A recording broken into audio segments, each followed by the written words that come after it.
I pledge allegiance to the flag of the United States of America and to the republic for which it stands, one nation under God, indivisible, with liberty and justice for all.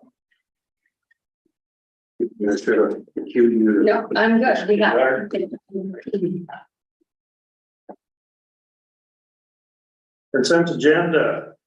Do you have any additions to the agenda? Kristen? I just have an update from the department head meeting on the county website. Ernie? BCAG, Larry wants to come up and talk on BCAG in that 10-15 window there. Did you guys get an email from Greg Sheila on our vets officer? On who? On our veterans No, officer, no. the work he did, I'll relay that to you. That's why I did it, I didn't know if he's got it, and then that review on that ARPA money, I just wanted to see if I could find it again and send it to you. Yes, I am going to talk about the intergovernmental review for the USDA for the water line. Amy? I have a request from Katie Thompson for use of an extension of this room.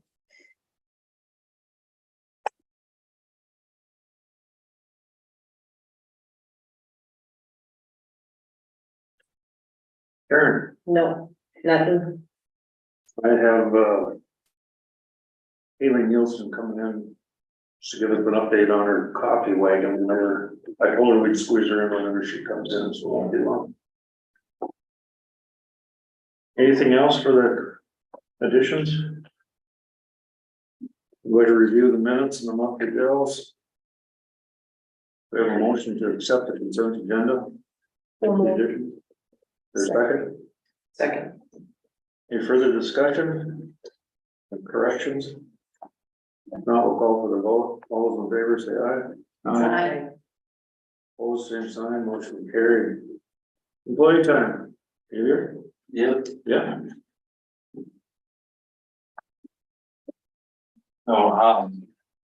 Friday I had a dispatcher resign. She's taking the administrative position for one probation. So she's switching to that office, so. Effective the end of August, I'm looking to advertise and rehire, Who resigned, Brent? Jess, Jeff or Jeff? Jessica.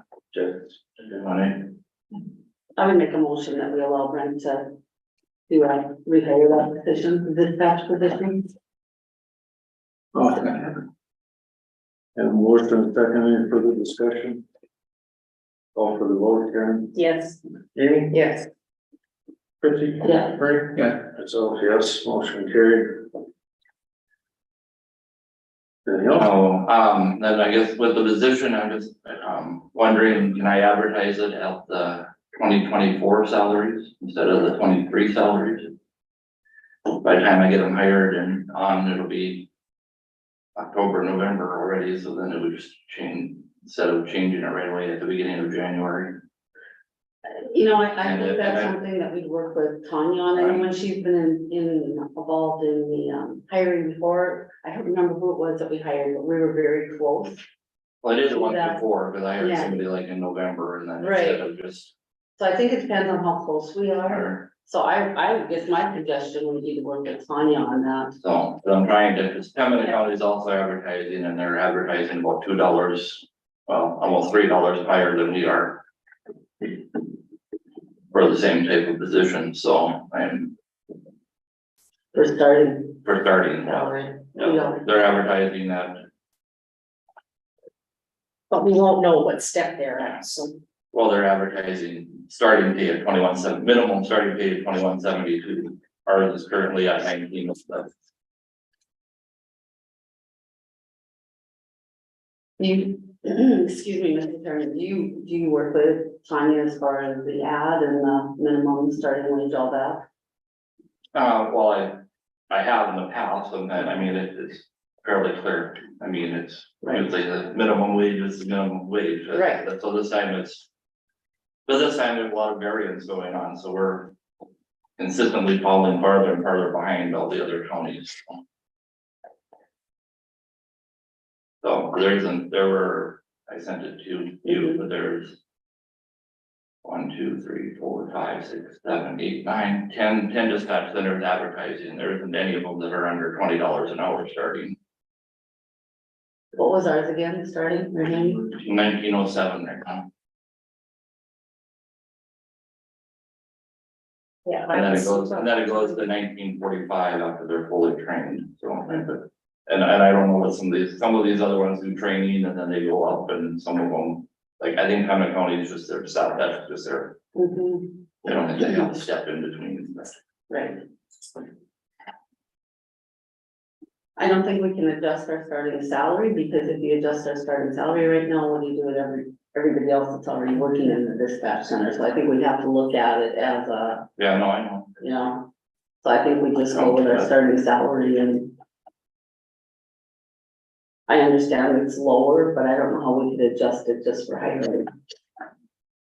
Well, I just asked them to hire at the 24 stuff, I'm not asking to adjust everything at the moment, but. So I'll reach out to Tanya. So. Then just one other quick thing is, one of the fire departments inquired about a fire burn ban. Sent out an email, I only had one department respond to the email that said they really haven't had any fire issues yet, but maybe you want to get ahead of the game, harvest coming up, but I don't know what your thoughts are. We had a little rain on Sunday, but it was. Some places weren't so bad and other places got pretty much nothing, so. Mhm. And in the last 30 days, we've had 2 grass fires. I went and looked at that. So I mean, it hasn't been a real big issue at this point in time. So I don't know if you want to just leave it, and if we need to, Yeah. you know, then you can declare something and then it just has to be confirmed later on, or. I guess I'm just laying it all in front of you to see what your thoughts are, if you've heard anything from anybody or. I haven't heard anything. I am, Yeah, I think we leave it and No, adjust later. There's rain in the forecast again, so. and tomorrow it's supposed to rain again, potentially, but. Where's I that? don't have a lot of faith in the forecast for rain. It just seems like, you know, it's this magic line up here and it just vanishes. Yeah. And Just goes here. I hit worse on my way home and it just poured and literally I got to like Goodnightis' farm was done. There was nothing. I mean, it was. You just have to be under the right shower. yeah, well, that's- Yeah. and if you're under the right cloud, it, and if you're not, Yeah. so. Okay, we'll just be ahead of things progress. So. That's all I had. Thanks, Brad. If we're waiting for Alan. Actually, he's not going to be here today. Oh, okay. So- All right. You want to take the chair? Yes, I'm here, feeling ready for the chairs in the morning. morning, Yes. Seems like we just met. 6 months ago. It's funny how I was looking back, I was like, when was the last time I was here? Right when I started. Was it? Okay. Oh, that's right, because I was online. Yep. I was gonna say 6 months. Thank you. the bad thing about her coming here, every time she comes here, we're getting close to redo the contract. Thank you. Are you okay? Yep. I don't wanna ruin your stuff tonight. And I think we might have to move. I don't know. Is it okay? Which way do the eyes have to be?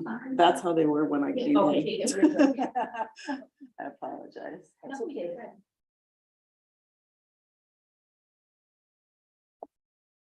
Good morning, I'm here on behalf of Agassiz Associates and the contract that we have with, Walsh County.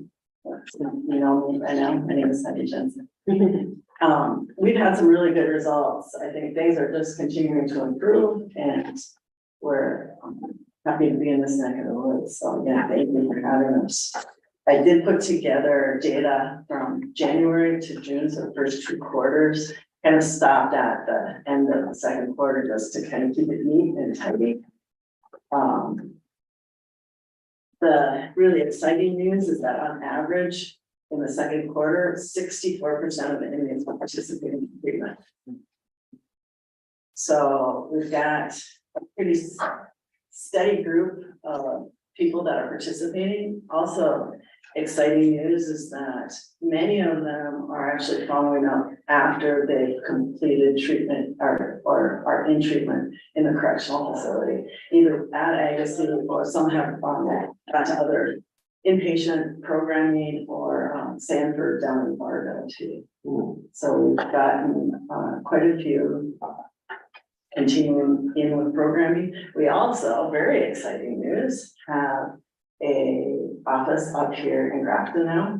We've been working with the correctional facility and they've allowed us to use a space that is like right outside of the VA office, kind of by where the visitors go. And we came up and painted it, and it got furniture. It looks very nice. And so we have an outpatient provider here 1 day a week. And she sees not only the inmates, but also community members that are in need of services.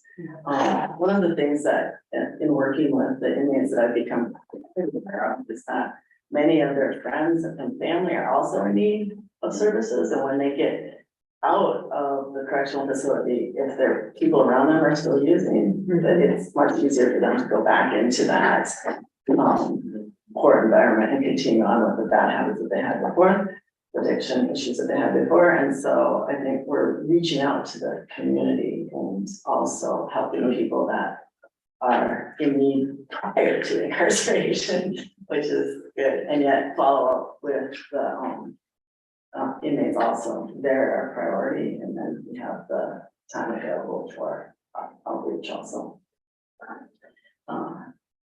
Other good news is that I don't know how it was exactly stated, but the judge had given one person an opportunity to go to treatment, and that he was kind of the test subject, and he passed. He actually graduated, and he is clean and sober. So I'm very, very happy about that too. He followed up with outpatient service with that actually, and after his we're moving people in the right direction, and it's very exciting. We're also providing quite a bit of mental health treatment, some just mental health treatment, and usually it's sort of a co-occurring disorders sort of treatment that's going on. But and we've also been providing psychological testing now for inmates that would benefit from that, either for treatment purposes or for vocational purposes. We don't do like custody evaluations and things like that, but it's solely for their treatment concerns. And we come up here and actually provide those services while they're incarcerated, and then give them feedback so that when they are released, they can talk with folk rehab also and have some testing in hand. So I promised you some data, sorry, you got some now. I really did edit it and want to try to make it one page because otherwise it gets overwhelming. But I think that in general, you'll get the feel for what the data is providing. It's consistent. I didn't just cherry pick what was good. It really is consistent across the board.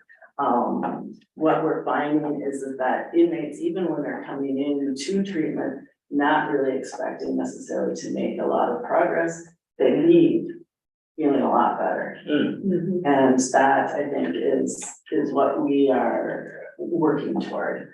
So also asking questions about how acquainted are you with stress management sorts of things and being able to take care of that.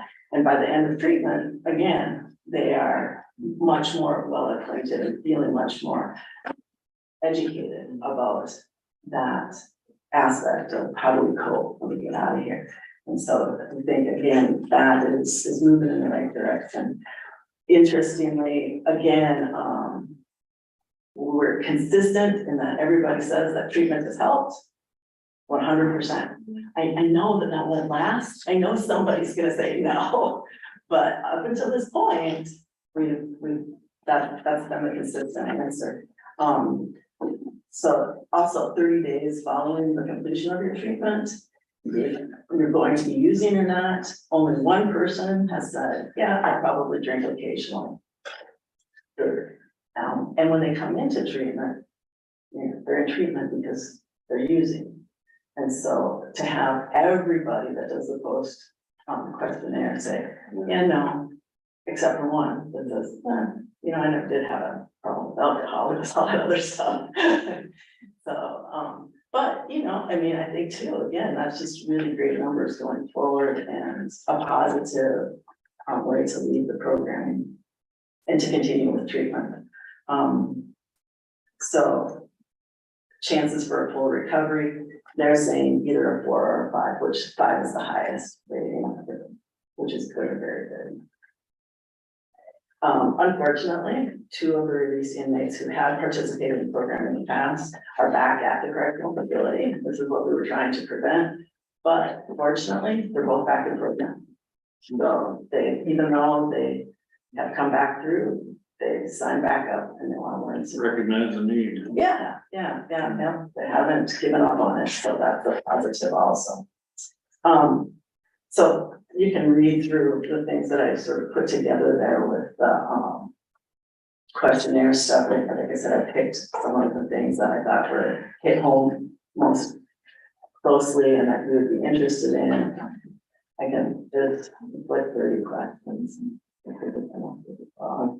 Go over, so I kind of just edited.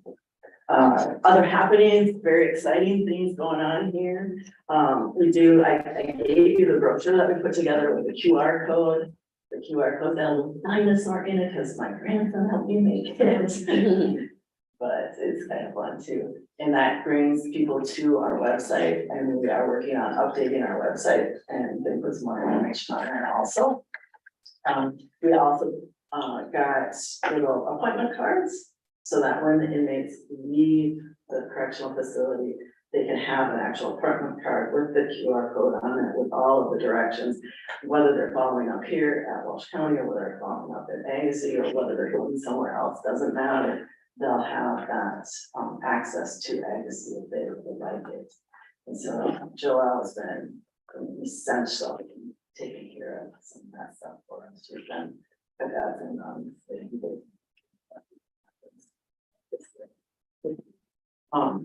so these resources too, thanks to Joelle, have been given to Unity and to First Care in Park River and Community Health in Grafton. So we can get referrals from the community, also community providers and people that are either underinsured or uninsured can still receive services if they contact us. And so we put that all together to try and expand our outreach beyond the correctional facility. In doing that expansion, we have also reached out to the schools. And so I've been in contact with Siri at the school, she's a social worker at the school. And we are working on a program to get a licensed addiction counselor and counseling services available to students. I know they already have some counseling services available, but they, I give the director of special education. And so we are working on that also and talk to the Grafton Public Schools to get going on that. Interesting also, we are working with the University of North Dakota counseling department and are getting a program together to provide low-cost testing services to people in rural North Dakota, including and pushing for all kinds. Not to word out that this is available, and then natural progression of data. If you do testing, you do treatments, then we have the treatment available also.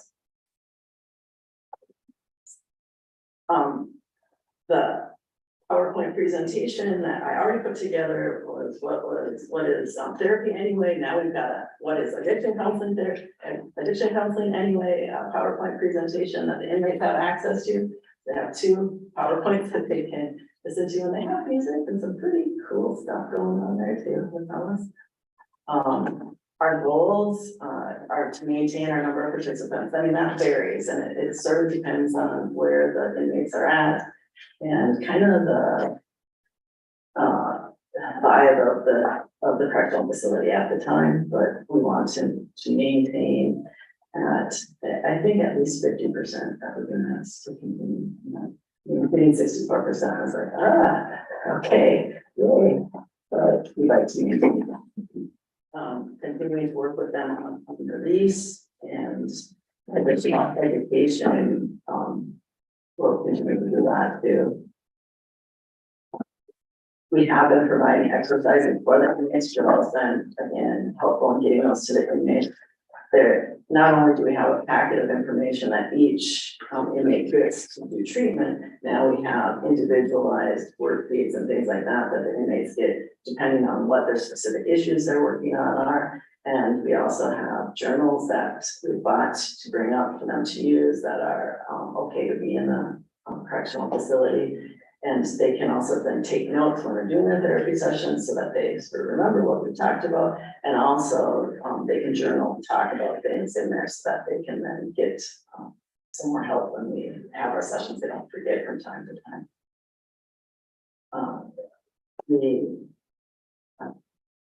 We'll continue to provide psychological testing and then that in-person presence here out in Wolfton is central. The barriers sort of remain the same. The staffing at the Wolf County Correctional Facility sometimes is sporadic and that can make things difficult. And also the internet issues are periodically there also. We've been trying our best to immediately call when things don't connect, when there's connectivity issues. I don't know if it's because it's a brick building and so they put up little pucks and they try to get it to work, but periodically there's problems. I see Ron shaking his head. This is kind of an ongoing problem. It is. We had Energy try and supplement it some, but it's just not a good system. The jail was never built for internet and Wi-Fi, so it just, it's not gonna be great, I don't think. So unfortunately, we're gonna have to try and make it work as best we can for now. Sometimes it works great and other Yeah. times it's like, but usually, if we can, just cut the video and still do audio, that sort of cuts down on bandwidth and we can still have the session. Sometimes it just doesn't work at all. It doesn't. But then we reschedule. We can see people. It's, nobody's actually given up with that issue. It's just frustration periodically.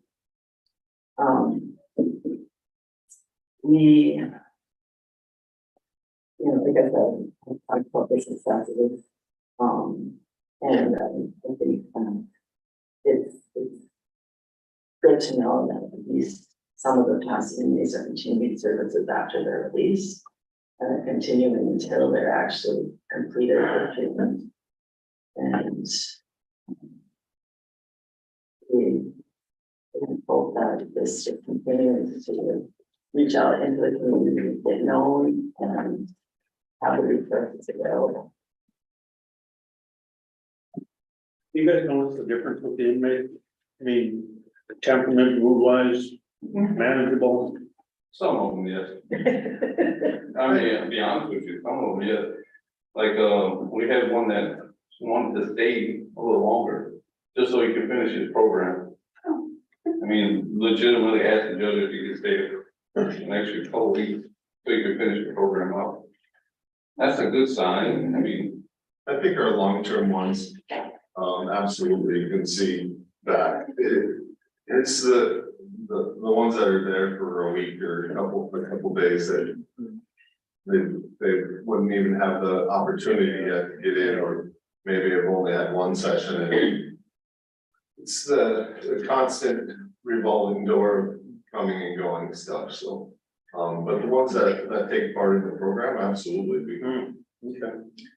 Mr. Chairman, I was only here the first time, that I think it was one of the first meetings that you gave your last report, but as a healthcare provider, I just want to commend my fellow commissioners before I was here for investing in a program like this, because I just think, I mean, hearing you talk about going into the school, and maybe high school students aren't themselves, but the family, when you discuss that being an issue, and just, you don't know what you don't know. And for some people, they have never have had this education, but have fallen into these addictions or ways and don't even realize why, and it can go so deep. And so I think it's just we're a step ahead, I mean, in this county, to be offering these for people, because I just don't believe that people go out and just say, I want to be an addict and end up in jail, and you know, that there's so many other things, and to be proactively working towards that. So I just hope that with the new jail, we make sure we consider these things proactively and listen to Ron and Joelle and Alan, and so that we can really make sure that we're staying on this path. Yeah, no, it's been super working with the team up here. It really has, and appreciate the positive feedback and positive energy that comes to the materials. Mr. Chairman, Heidi, is there a certain person that stays here or comes once a week, or do you rotate that? We have two different people that are coming up right now. Marla Stitzer and Dennis Mason come up. We also, when we go into the schools, our addiction counselor who specializes in treatment of youth, Erin Lunsky, will be involved in that. Hey, you had mentioned that you were going to try to reach out to the state. Have you been able to do that, or? We have, without much success. I mean, I think that part of it is that I've spoken with Alan. There's a couple of grants that we're looking at. One that we actually wrote for that got absolutely disappeared. I don't know, we got a note back from the state saying, sorry, we decided we're not gonna do this. Oh, wow, not disappointing. Right. So we have, and we have also reached out, we have Michael Dewars at Grand Forks Public Health.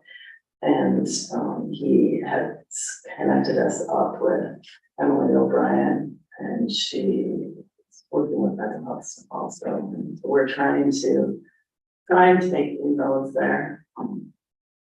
It's slow going. Right, because the problem I see is we used our CARES fund money for, you know, it was money that came into us that we could use to subsidize this program. So we're going to need some help in the future to keep this program going. So we really need to hammer on the state. We know. I think, in all honesty, Christy, part of the frustration that we run into is that, because Agassiz is what we consider a for-profit organization, we're not a non-profit organization. People have some hesitancy in investing in the services. And I think it's because of a misunderstanding of the difference between for-profit and non-profit. And Sanford is also a non-profit organization. They make a lot of money. A lot of money. And so I think that people don't quite understand what the difference is necessarily. It's about the investment structure, not so much about whether or not you're making money. And so we have to, I think, to just sort of give some information about how Agassiz is reaching out and working with all the organizations in the county, not just trying to bring in. Either way, we're paying for the service. I don't care, for profit or non-profit, we're paying for the service for a reason. We need help for these people. So hopefully the state will look at that and start helping these people out a little bit so we can continue the program. I hope so. I mean, I think that, I've talked to several people, and I think that we're making some inroads. I think that things are slow to kind of speed up because of COVID, and people are just still trying to get things going. I think that we also, there's some funds available because of the opioid settlement dollars. And so we're checking into that because this would be an appropriate use of that also. Trying to move that in this direction. You would sometimes wonder if the state's what they're thinking, because to me, it'd be cheaper to run a program like this. Yep. And keep them out of jail instead of having to build more jails. And that's, I mean, we're building buildings because we got more prisoners, and why don't we do something like this and keep them out? I don't get it, I don't know. Mr. Chairman. I'll leave you my card here and, we'll talk. I don't think it's because the state is not on board with this. It's brand new, right? Yeah, right. no, Yeah, no, I right. did talk to several people during session, Mhm. but, you know, it's a process. It doesn't just happen overnight and the state isn't want to keep anybody in jail. I think you know that. No. They want to let everybody go. So let's, no, I know you were. So let's talk. And my interim committee is human service and juvenile justice. Oh, perfect. That would be great, yeah. Okay, All right, anything else for Heidi? Thank you. Thank you. thank you. Appreciate it. It's all right, we'll seek, Ms. Nielsen then for a quick update on her coffee. I don't feel like I'm on Shark Tank. Okay, so I'm here to ask permission to operate my business in the county on a regular basis. I'll just give my little elevator speech here. I'm a nurse by profession, according to all my years of schooling, my 13 years of employment in long-term care. But I've always had a passion for the creative, and my husband and I are making my dreams come true with owning a coffee shop. For Mother's Day this year, we purchased my camper and we converted it into a coffee camper. We have chosen the name Fill Your Cup as an inspirational basis for my business. And as I was visiting with a friend who's been known for always lifting me up, during a conversation we had one day, she asked me, "What are you doing to fill your cup?" So I want to raise this question to others and encourage them to fill their cups. So as of yesterday, my health license was approved from the state, so I am open for operation. So I have a mobile trailer that I will take around, and I plan to have a couple events coming up that I have been invited to. I'll be doing things like that, but as well as I'd like to be able to park in towns, different businesses, different days of the week kind of thing. So I just need permission, I guess, from you guys to do that. As county. Is there a motion to approve a new business in Walsh County? Yeah, I don't know if we really have to, but I'll make a motion. No. I don't know if we really have to improve it, you know, but I'll make a motion, I'll let you. You'll have to talk to the cities and where you're gonna park and all that stuff. Absolutely, I'll need permission from the cities that I visit. I've already spoken with Cause them. we've got certain events that people come into the county and set up a wagon for Yeah. parades and fairs, and we Yeah. don't get into You don't have that. to, yeah, but I wanna operate on more of a regular basis, Yeah. at least 3 to 4 days a week, different locations. I don't see any problem with it. No, not at all, but I encourage her to come in. just Yeah, to see, just So to- I'll make a motion after we encourage you or support you. What's the name of your business? Fill Your Cup Coffee Company. And I did add most of you on Facebook to like the page, and we do have a website, it's Fill Your Cup Coffee Company. I didn't see that. When did you do it? Just as I was sitting Oh. here. Because I just looked them up and so I responded. Perfect. Danny, if, with my business in town, we do events, and I would encourage you, because at least for Grafton, we have Bean Dash and we have. Yeah, I don't know, but yeah. one thing we do find is hours can be off a little, you know, to try to fill those needs of when they're not open, and Carol, I Right. should say too, but. I know for us, like even in the evening, when we do events, we try to find people, because you wouldn't believe the people, especially younger ones, will drink coffee all day. Drink coffee in the evening, yeah. And so I would encourage that too, to just, you know, be open to maybe some flexibility with what events, because I'm Yeah. sure my Lisa will be reaching out to you at some point. Yeah. I had requests to come to Marvin Windows. And I've had requests to like come to the farmers market in Park River.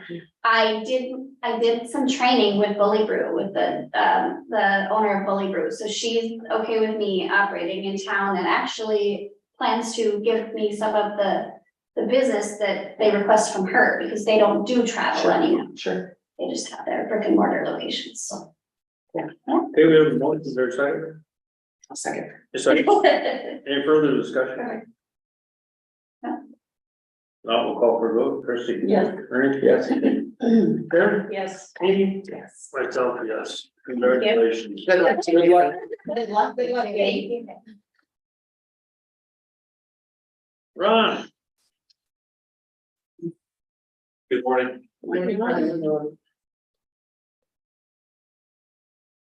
You can go coffee. Yeah.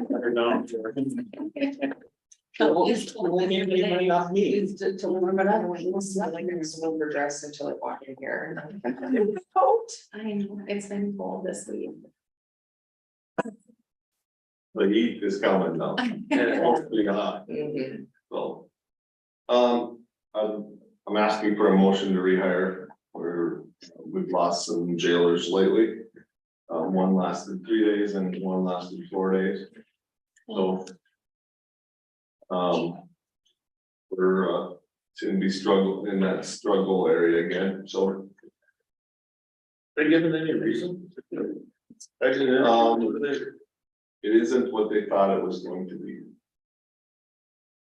Is there any they're more, you wanna add any more than that? One decided they were gonna try to juggle school and here.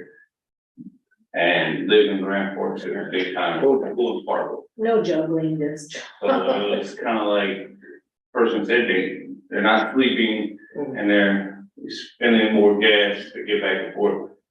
But they knew that when they were hired, so. The other one, I don't even know what it is, like, all of a sudden it's. They just turn in their stuff, hey, for no reason, no explanation, just, What's the population right now? 12. Wow. Karen? Make a motion for, to give the sheriff permission to rehire the jailers. We have a motion in a second, I'll second. further discussion. Now we'll call for the vote. Yes. Ernie? Yes. Karen? Yeah. Amy? Yes. Myself, yes. The next thing is, the employee appreciation, party.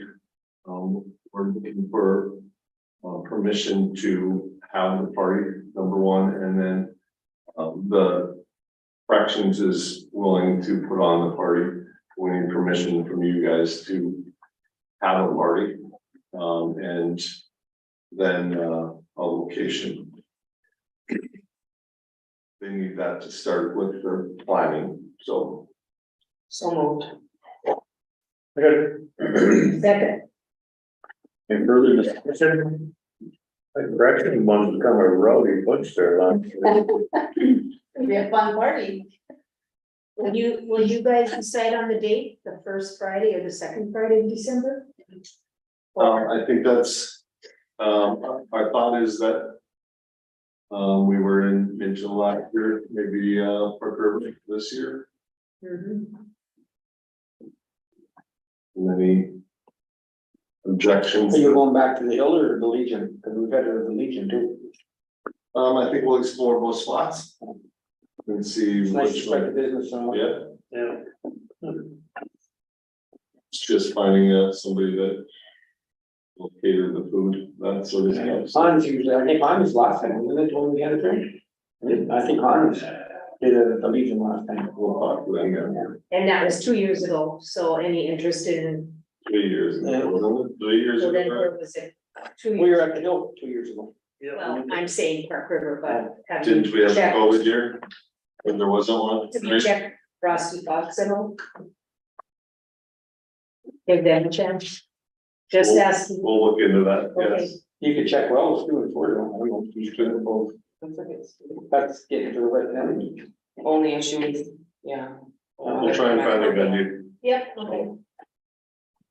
Okay, that's all I have, unless you guys have anything for me. Well, I just wanted to tell you, thank you for stepping up, because otherwise they were looking at the commissioners to do it. We'll give you a year to think about it. Or 2 or 3. I suppose it's been like morning. It's been a long time since we did it, we're getting older. I have a really good party. for Oh, yes. Business, but I can't put one more thing. Oh, yeah, we did it before you guys, we did it. I did it, I mean, I've I was in charge one of the first years I was here. Yeah, on the committee, it's. In fact, for a while, there were the commissioners were doing it. It can be fun. The commissioners were doing it quite often, and then we asked for help, and then I it know. sort of went to everybody else. It's all good. It should be spread around. Gotcha. Thank you very Thanks, much. Ron. Thank you, guys. I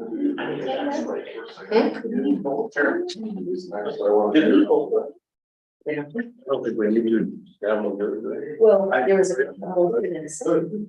Oh, was there? Yeah, Oh, Amy motioned and then I seconded. Oh. okay. We need to vote. Karen, Yes. Amy. Yes. Kirsten, Yes. Eric? Yes. So everybody's smiling. Alrighty, Myself, yeah, we'll take a 5-minute break. we went a little rogue. Yeah.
Jason. Point up. First one is a permit for Mike Ward. For water board, we signed off on that this morning. We just received it, is to clean out the section on County 19 in the right of way. He'd already gone and cleaned out all the trees that were encroaching in the right of way. So what he found is a bunch of silt down that's piled up and been stopped by all the trees. So he just wants to clean up the silt that's there from years of erosion and things to clear it out and get it back so it's draining properly. So I have no issues with it, the water board had no issues with it. So just looking to get some answers on that one. We have a motion to approve, So moved. for second. Any further discussion? No, we'll call for the roll. Karen, Yes. Amy, Yes. Christie, Yes. Ernie, Yes. myself, yeah, motion carried. The next one is, should be in your packet, is a utility permit from Nordic Electric for doing a crossing and some working inside of one red, outside the right of ways. I don't see any issues with that one. We're looking for signatures on that piece as well for approval. I'll make a motion to approve it. Well, we've got, we got here 1, 2, 3, 4, 5, and one, just 2 more on one time, or? Well, there's 5 from Polar and 1 from Nodak. Oh, all right. Probably should treat them separate. I'll go to know that one. Second. Any further discussion? I don't call for the vote, Ernie, Yeah. Christie, Yeah. Karen, Yes. Amy, Yes. myself, yes, motion carried.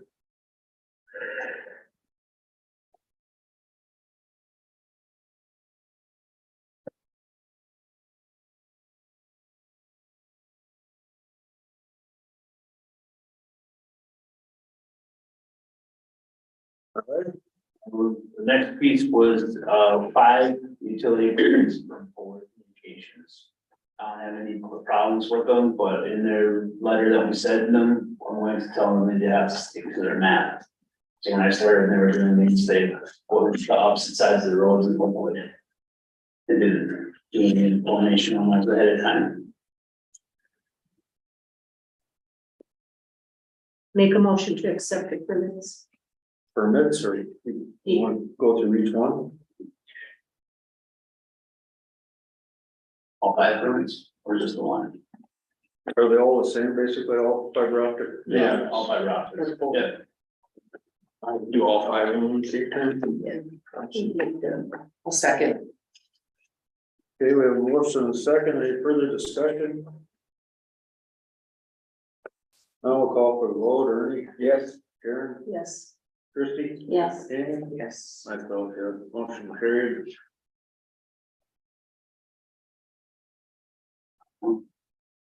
Next is on the agenda I had was the highway department, staffing. We had 2 interviews, both were great interviews and we hired 1. So we have the position filled up and, now the next question we had, and I met with Ernie on, we'd like to hire the second candidate as well.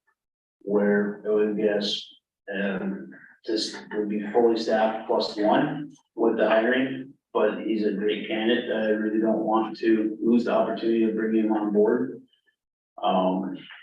It would also help us with getting our staff for different things. All the seasonals are gone. We'll be able to take care of some stuff, meeting with shop leads last Friday. It would also give us opportunity at some points to pull off and have somebody go and do culverts while we have people over in the summer with their summer staff, and continue working on bridges.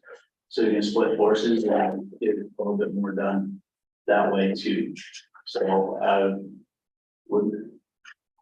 Mr. Chairman, we met with the staff and they actually brought it up, and because these 2 were both qualified and they got CDLs and stuff. Because of the situation we're thinking, we brought up PERS ending at the end of the year and how that's might hurt us. Also, What, can you repeat that? Brought up what? PERS going out, so we don't have that at the end of the year for recruiting. Also for our retirement, we're looking at, down the road, how many guys. This was brought up from the guys. We didn't bring it up, they did, and they just thought what a good time when they saw these 2 and how good they were, that You know, last meeting we were at, everybody's asking, is this getting done, is that getting done, and everything else, and we are short of staff. I didn't realize they were talking about back when they used to gravel 24 hours a day and have 8 guys doing it. Well, yeah, we hire some graveling out there. So I think, and I was just mentioning the mass checking and the oiling, there's, with the possibility of both these guys having CDLs, that opens, well, he was saying they could be doing culverts and bridges and spreading the road. So this comes from the guys, and I totally get it. I think we're looking, well, I want to say proactive, because we're gonna lose some very quality people in the next couple of years, who knows when, you know? And we've been running short off and on for how long? And with the call, if you look at the qualifications of both of these guys, there was no problem with them guys being hired in either position.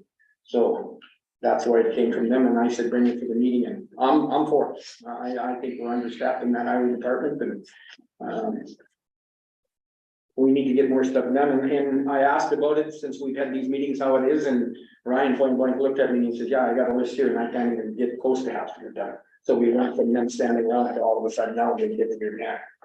And that's what I wanted to make sure, and I told Jason, I said, you don't keep these guys busy, I'm coming after him. Because if we do this staff and get them on board, we've got to keep them busy, and it seems like it's turned around in that highway department, and they're keeping busy and they're happy, but they ask for more help now, so. So they'd be coming on as tech 2 or tech 3? The one we hired is tech, That three. this one would be tech 2. And they got loads of experience running equipment, you name it, fixing stuff. One during the interview where he sat there, he almost could hear, he says, I heard you at the bearing, and he says, I could hear it now, and he walked through the hallway or something, he could tell by listening to it that the bearing was. And I'm going, wow, you know, and he's, if you look at what he's done with, through his job with Crystal and them, both of these guys are gonna help along with the, fixing stuff too. They're just got a lot of stuff on their plate, and I think they're very well qualified. So that was a request from the highway guys, and I think there's a need for it. How do we pay for it? You know, that. I realize, what do we got, 4 guys or 3 or 4. that have got possible retirement coming up that, And you don't know when that's gonna happen, but, you know, I don't know. I don't know if I wanna take a chance and wait when you see this California guy and if it's willing to come. So this would be the second one we interviewed, and he, like I said, nobody was afraid of hiring him either. So, Mr. Chairman. We never heard once that we were understaffed. Ever. I have not heard that our highway department has been understaffed, and all of a sudden, because we have a good applicant, we're understaffed. That's what concerns me. maybe I worded it wrong, they're busy now, and there's stuff that has to be done and they're not getting done. So. here's what you're doing. How do we pay for it? Paying for it, I don't know. That's, I don't know where we are with that. I know we have issues with the budget countywide, but I also know that there's no problem from my standpoint of finding workload. Even in the winter, with this last year being 1 man short, or sometimes we were 2 guys short because guys were on leave for different things with the storms. This gives us a little bit more flexibility with that, so we don't have as many issues, but we get people out more. Let guys take some time off, so we don't burn them out. We get the dozer out faster, the snow blowers out faster, so we can be a lot more proactive instead of reactive with snow piles up in the winter. Cattails, it's that time of season for mowing. With the cattails and the 2 ditch mowers going out soon, it gives us more flexibility to add more staff and still keep doing. We have culverts that are 2 culverts need to be replaced yet, or is during harvest in the face. 1 that needs to come out, that we're pushing off. And we still got a bridge that we're trying to get crammed into the season yet too. Summer staff are doing nothing. All those girls are gone. They're all went back from getting ready for college. I was one of the guys from the summer staff for the bridge crew here this week. His last week, he goes back to college. So we lose 5 staff this time of year, and we're in crunch time. I have no doubts that we'll be more than busy with anybody we have. at one point, from what my understanding, with talking with Clint and Ryan and Pete, the bridge crew used to have 10 people on it. Now we have a staff of 3. And when the summer, we had 5. This year we had a staff of 4, and we pulled, and they got stuff done, but I mean, it's one of those things, you know, we have this issue on 19 where we haven't been able to get there to that. With this, we'd be able to hire or bring one of the guys over there and take them off and do those things. We were doing more of the graveling outside and hauling more of our stuff in the spot travels with our equipment. We're trying to maximize everything we have for efficiencies. But no matter which way we're looking at it, we always have more work than we have bodies to do it. And, yeah, I haven't said we're short staffed in the past, I've never heard it. but at the same point in time, I've said we're not getting to, we're getting to it, we're not there. So, Well, to me, some of what is happening is we're finally rolling on the highway department, getting some of this stuff done while we sat around last year. So part of the reason we're so busy is because I feel we weren't getting the jobs done last summer. last summer we were doing FEMA stuff pretty better. The trouble with these FEMA disasters, you just don't know when they're gonna blow up. How do we staff for something we don't know what's gonna happen, but part that concerns me is these 3-4 guys that could retire. Has anybody made any indication about retirement? You hear rumors, but I haven't been given a date, but I've heard rumors. So I haven't, Rumors like the end of this year, one next this year, year. one this year, one next year. and the third one was questionable. And then heard rumors waiting for when they get their insurance, and that was it, but I Oh, haven't. as far as Medicaid, Mhm. Medicare and. I haven't actually just gone out and talked to them, because honestly, I don't want to encourage them to retire, Well, so. I don't think you're I've gonna. heard from one that he was waiting to turn 65 and then he was gonna. So if you do that, and I don't know when the one you talked to and everything else, if you look at that and all of a sudden they're gonna be leaving, what's it really gonna cost us if we hire them now for 2-3 months and they retire in May of next year? You're starting at a lower cost. And what if they don't retire for? Well, then I guess we overspend our budget or something. Okay, we came in here and said, we need another guy, we're understaffed, but we have no idea how we're gonna pay for him. I can't go along with something like that, we've gotta know how we're gonna be able to pay for him. We've gotta be able, we can't just hire somebody because somebody might retire. You got any room in your budget at all for? We take some money out of the gravel budget and put towards it from this year. How do we do that? We need gravel. I don't have, What about this summer help now? You said you're losing 5 there? yeah. Yeah, there might be a little bit of in that budget line for from their salaries, but I don't think. I'm not covered. No. Not enough to cover everything. How much are we gonna save if we can do more ourselves and hire it done? That's what I look at.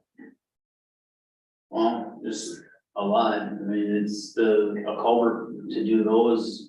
The culvert itself, while we have the culverts to do those, you're looking at 15,000 for some of these culverts to be replaced. So. And it's, some of them are even more depending on what it is. Some of them are just outside our scope, we're gonna have to bid it out. You gotta hire those. They're too big, but,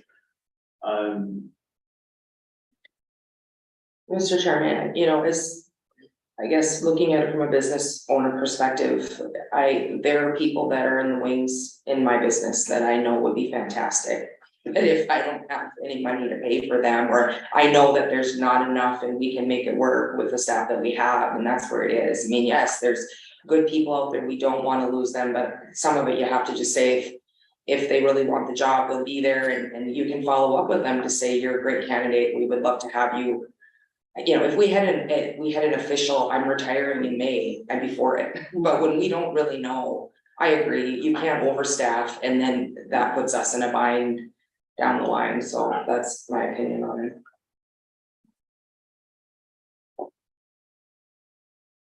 Your thoughts, Karen? I guess I feel the same way as Amy,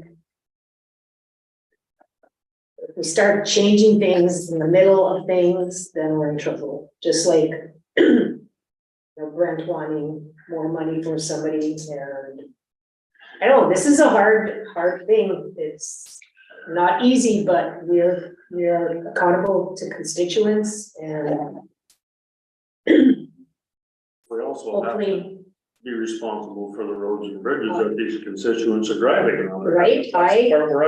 yeah, and I'm not saying no or yes, I haven't made my mind up yet, so.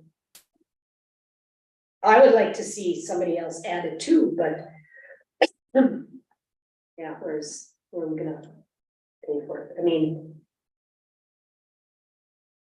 Well- I guess this can't come out of, does this come out of general fund or does it come out of the highway We department? still got that ARPA Budget. sitting there that we can use until one of these guys retires. Well, I don't know if we should be using it for employees, but I would have that part-time position from the highway in the next budget. To have somebody there, but. Are you talking the janitor position? No. Or what are you talking? The position where we had the money for, the part-time for in the office. That I put it in my budget, but that survived the cuts or not, but.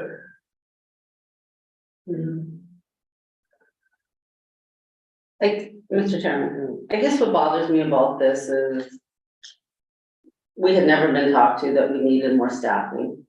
I feel like it's, oh my God, we found a really good guy out there, so let's just hire him. You know, that's not how the business works. And the fact that we have retirements coming up, that can be years down the road. We don't know when these guys are gonna retire. Yeah, I hate to miss out on a good guy too, but. That's just not how you hire, it's just because all of a sudden, oh, now we're staff, we have a good applicant. That's what I feel like this is. All of a sudden we became understaffed because we found a good applicant. Why haven't we been talked to before that we were understaffed? Well, I don't know if we were talking about it, we've been short of help for hiring for how long? We've had this position open how long? Was April. Since when? April.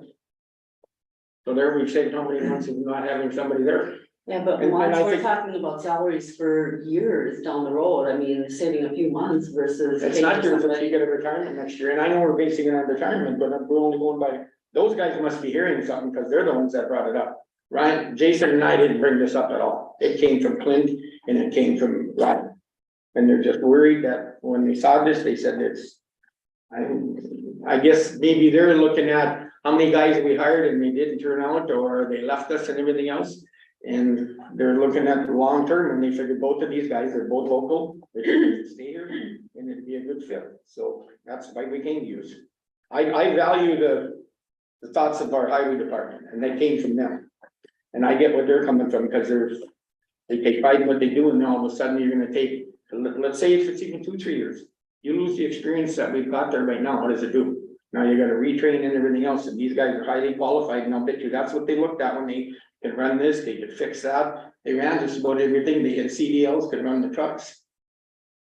That's where they're coming from. I'm only here representing them guys. I believe in their thoughts, and I'm asking for what, and yeah, we don't have to honor them, but.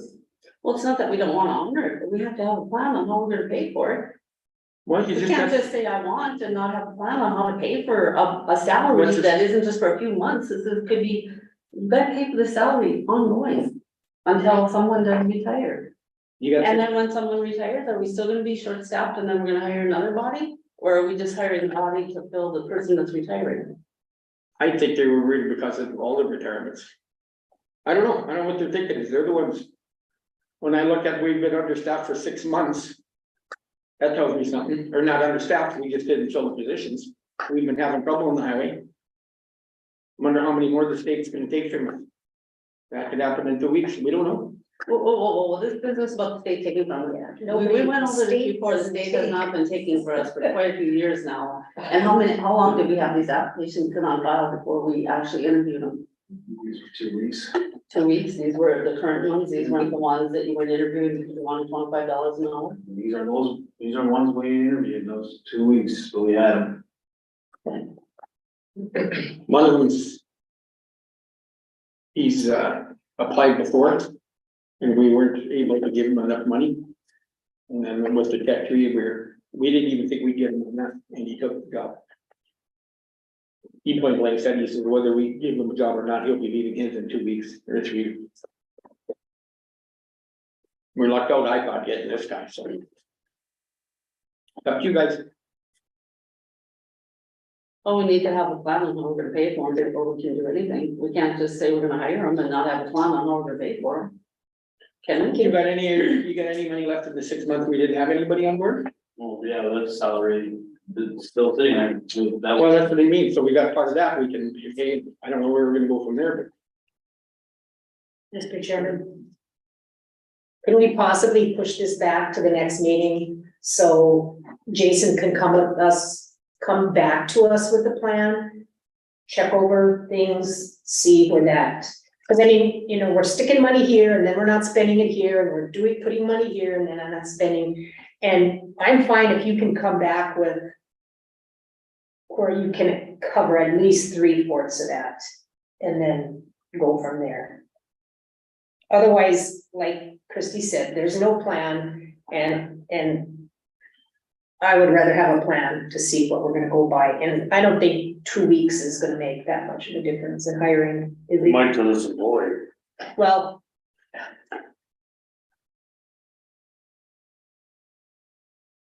I guess maybe some work should have been done then to bring well, we just had a to us. meeting on Friday, so we didn't have time to put a lot together. Then I think we should spend the next 2 weeks or however long it takes you. Maybe you can let us know in a couple days and we can, We talked to Look at Tanya it and- about it, and she thought it was, I mean, she wasn't against it with the qualifications and. Oh, no, retirement, so she and was involved in the conversation. I believe all what the guys say and everything, but I got the impression from a couple of them that they maybe know a little more about what's going on with a couple other employees, They do. Yeah, and that's where it comes from. you know, you mean as far as retiring? Yep. Yeah, retiring or leaving. And that's the impression I got is hire this one because we're gonna be losing some others, so. But there again, it's nothing in writing, that's for sure, but like I say, they know more what's going on with the other employees And we do. than we do.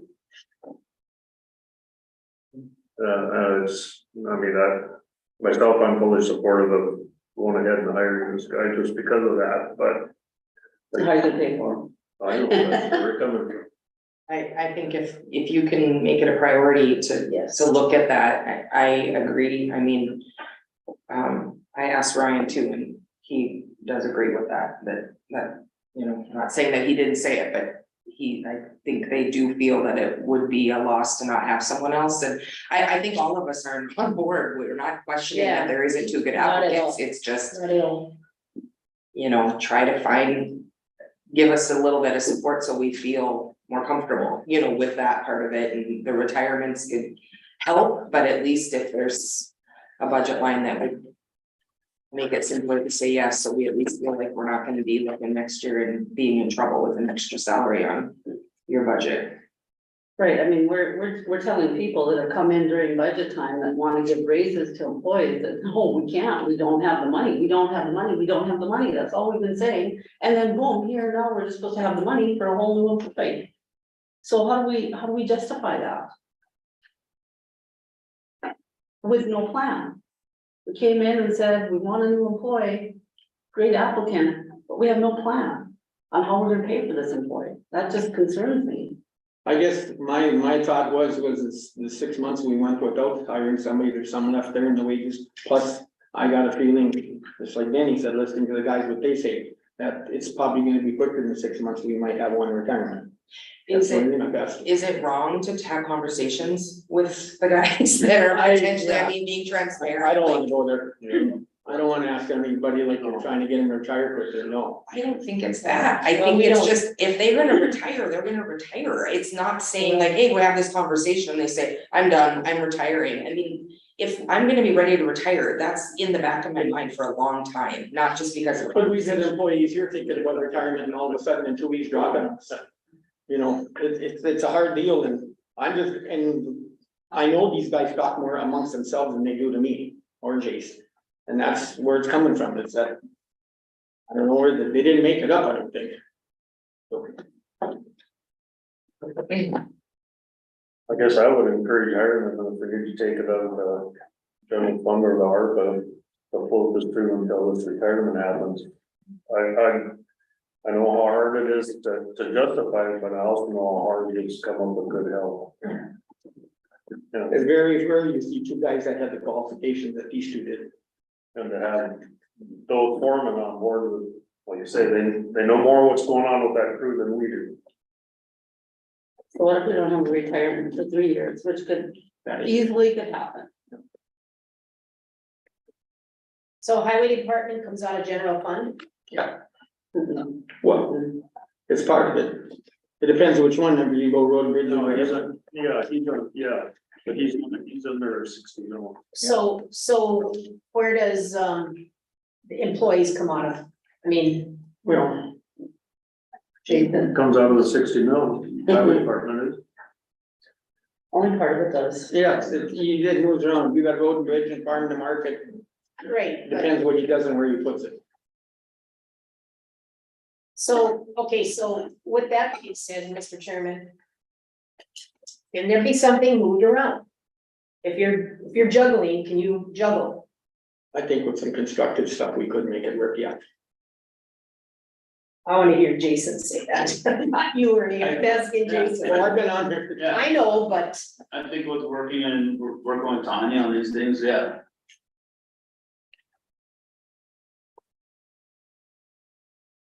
I mean, I think that if it is coming out of general fund, we can take it out of general fund. We have money that we will have at the end of the year in general fund. And if it does mean that it's gonna be good for the highway department.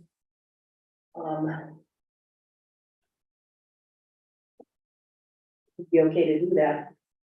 As long as you can try and look through there again. I mean, we're not gonna be voting on budget till, October, so if you can juggle something around and ASAP. I don't know, I guess I am in favor of giving it a try. I believe that we've had guys thinking about retiring for, I mean, it's in the back of their mind. Everybody who wants to Yeah. retire is in the back of their mind. They know they give themselves, actually, they probably come down to a day, a day after their birthday, whatever, and they're gonna retire, because some of these guys have been on these jobs for some of them getting close to 40 years probably, and They're getting up in age. and Yeah, it's fun to get so- more in. I don't doubt that we could have one or two within the next 6 to 12 months. They've been waiting Yeah, for 65 to Yeah. get insurance, and that's. yeah. That's We what could they're, go all three of them pull up in the next 6 months or 7. yeah, So how long till the one that turns 65? How many months? I don't know exactly when. I think before the end of the year, one of them actually. Before the end of the year, somebody turns 65? I'm not gonna mention names, I sort of know who he is, but Yeah, I know his age because he's close to me. That's old. No. Yeah, it is. Well, that's It's time to that's bring more it than up. 65 too, so. And it's Medicare deal and insurance. Yeah. You know, we've talked about this enough. I guess if we don't get approval or whatever, that's fine. I'm gonna make a motion that we see if we can hire this other applicant in this step 2 position. 2 now or 1? Well, did we already vote? The one who's ready, he was. The one, he was already hired. Oh, okay, yeah, right, okay. So So this is about the other. yeah,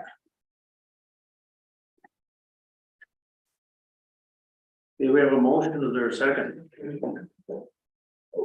I'll second it. Any further discussion? Jason's got a blank look on his face. I would like this to be looked into ASAP, today or tomorrow. Drop what you're doing. Find out and keep us abreast of what's going on. Work with Tanya and go from there. I guess my thought would have been is we should have data in front of us, we should have some solid numbers to look at. If we have to hold a special meeting, then hold a special meeting, but I'm kind of going rogue here again. Do we have a second? Sure. We do. Okay, any further discussion? I'm not opposed to waiting and having a special meeting either. I'm just. We can, sit here and talk about it, just go round and round, but, We have a motion and a second. yep, I know, it's just discussion, so, Karen, yes. Amy, Yes.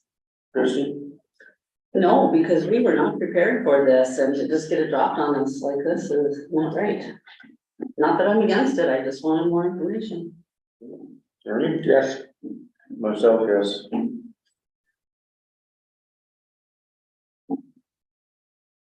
I feel blindsided. Well, that's why we brought it here, and don't get me wrong, I appreciate your vote, but. Okay, so where is it on the agenda? Positions. Positions. Highway positions, Mr. Chairman, Highway department positions tell us really nothing.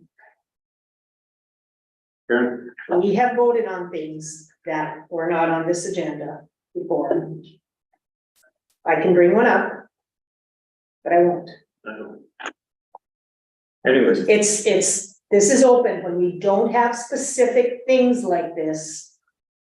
That's what happens at a commission meeting. Cause I've well, we looked. generally vote on things, additions to the agenda. Right, yep, that's, yeah. But this was kind of big, you guys, we're adding a whole position.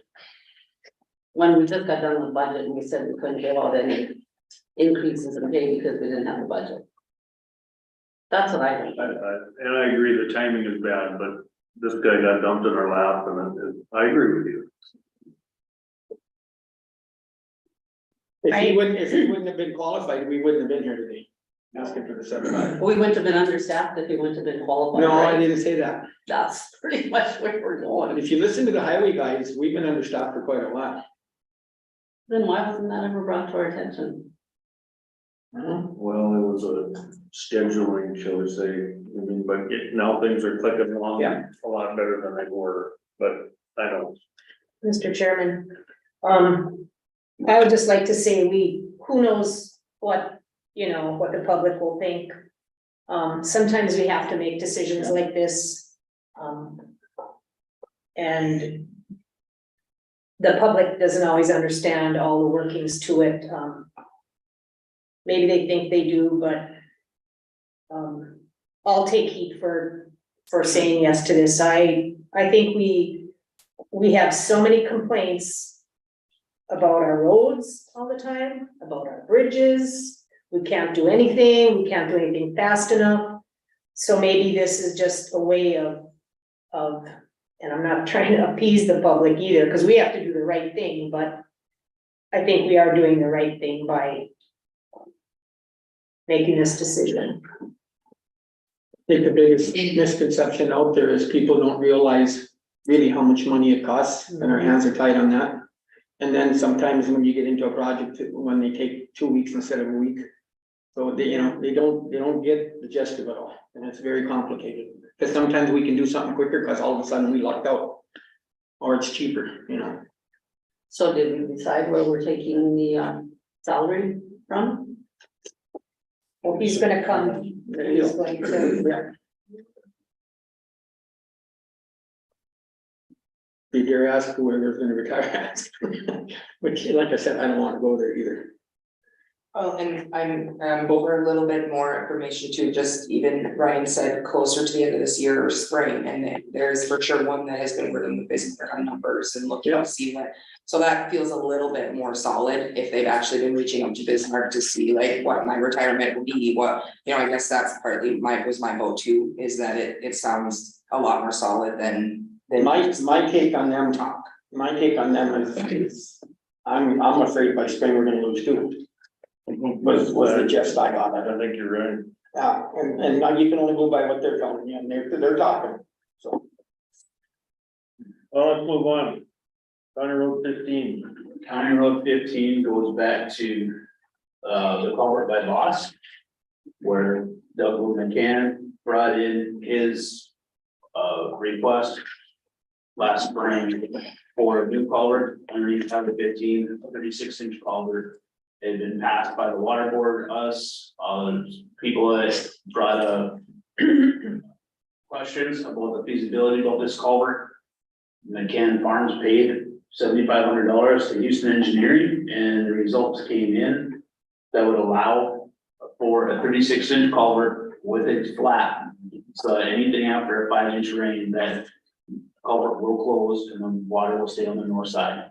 But they had no issues, they found no problems with adding an additional culvert underneath Highway 15. So the last signature that was on the needed for that to come through was mine. The water board had already signed off on it. The commissioners had already signed off on it. It was just down to my signature on it, but we hadn't done it. Explain this flap thing a little better. So at the end, on the south side of the culvert, there'll be a metal flat gate. So the water pressure from the north side is higher than what's on the south. It'll be open and allow water to come through and equalize in the north and the south ditch. As soon as anything more than a 5-year rain event happens, there'll be enough water in that south ditch On the south side. to close that. So the additional water that people were worried about will not be able to go through to the south. Check though. And check out. So I just want to bring that up and let everybody know that the engineering come through and where they found no issues with it.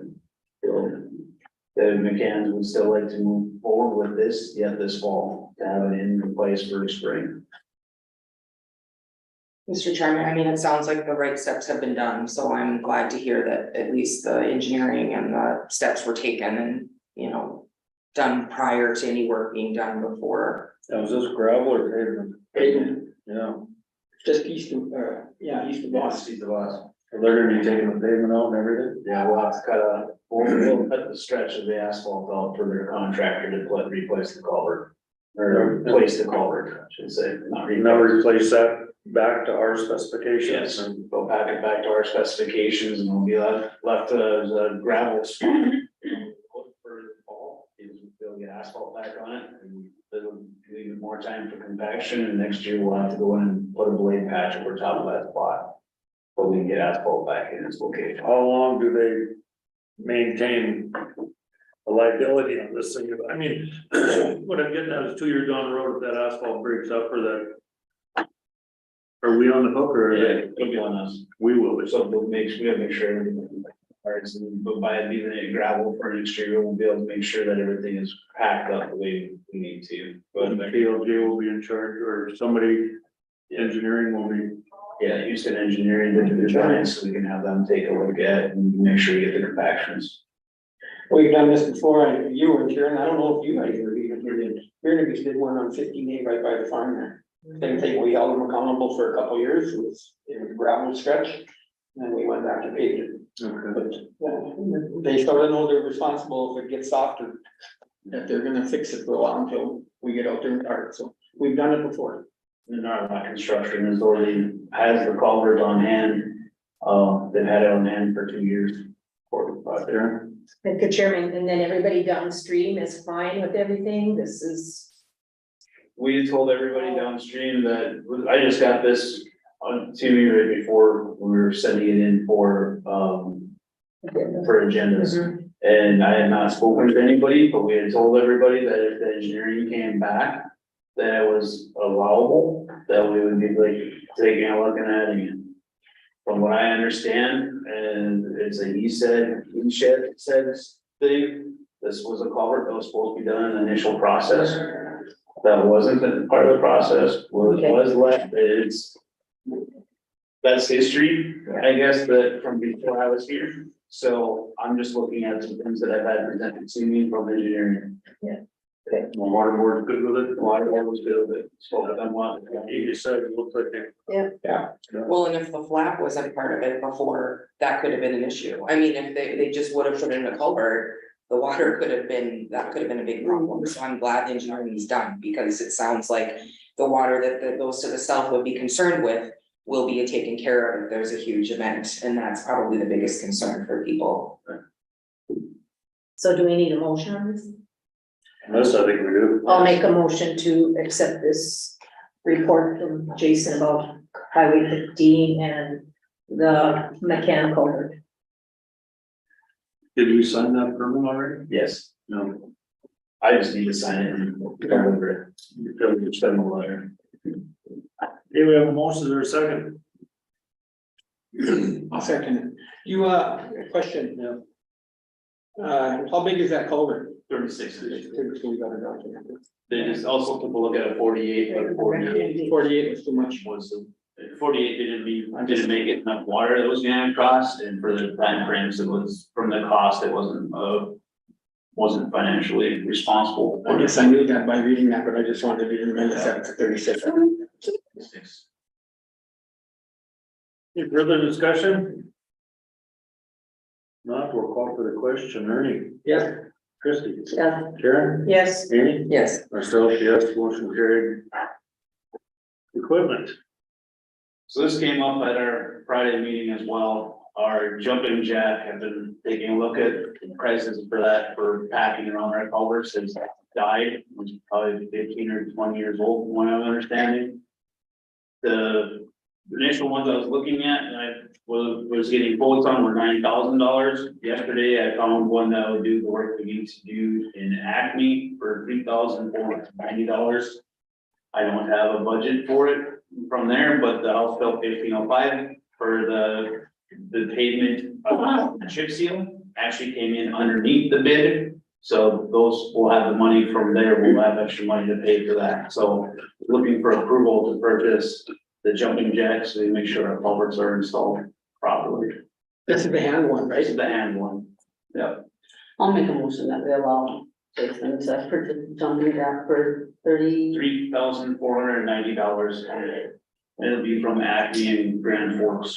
Second. Okay, we have a motion and a second, any further discussion?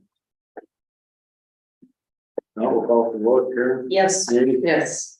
Christie? Yes. Ernie? Yes. Myself, It's freezing in here. the kind of jackets in there. Yeah, I'm being stubborn. Can I use it? That way more. Oh, That's the other thing that came up is, Parker Implement is a lot of mowers that are coming in on trade, that are coming in and looking like they're almost new. Stuart saw one last week, went over and took a look at it, took pictures of it, sent it to me, and it looked like brand new, and they were quoted $16,500. That's what it would take for us to purchase that. That's half the price of the new Batwing mower. The mowers that we have last year, the one we put $6,000 into it to keep it running for the year. It's a wood mower that's, both of our mowers are 15, 20 year old. He said that one was a 20 Yeah, it was 20. So, or 2000, not 20. yeah, 2000. So they're on their last legs that they haven't been. Last year we had problems keeping the tires on the one mower. You say ours are woods? One is a Woods and one is a Land Pride that we have. The last side, I think, is a better one, isn't The it? Land Pride is our better. The Woods, yeah. Are they? The Woods is the one that's falling apart. So the one that they had, that he had the picture of, the next day was gone. Somebody already purchased it. So right now there wasn't one in, but they figure they have 15 more mowers coming in on trades. So, Stuart sits right across the street. yeah, Yeah. yeah. Yeah, so I guess what we're looking at is. I'll find the money somewhere for it, if one comes up at that rate where it looks like it's gonna last us for a while. I personally, for as often as we use our mowers, have problem buying a $35,000 mower that we use for 1 month of the year. So if we can find something that is a trade-in, when ours, we valued ours for a trade-in of $1,500, which maybe we could get more from Russ, I don't know. But that's kind of where we're at. So we're just looking, if there was something that came in, is there any possibility of being permitted to purchase one?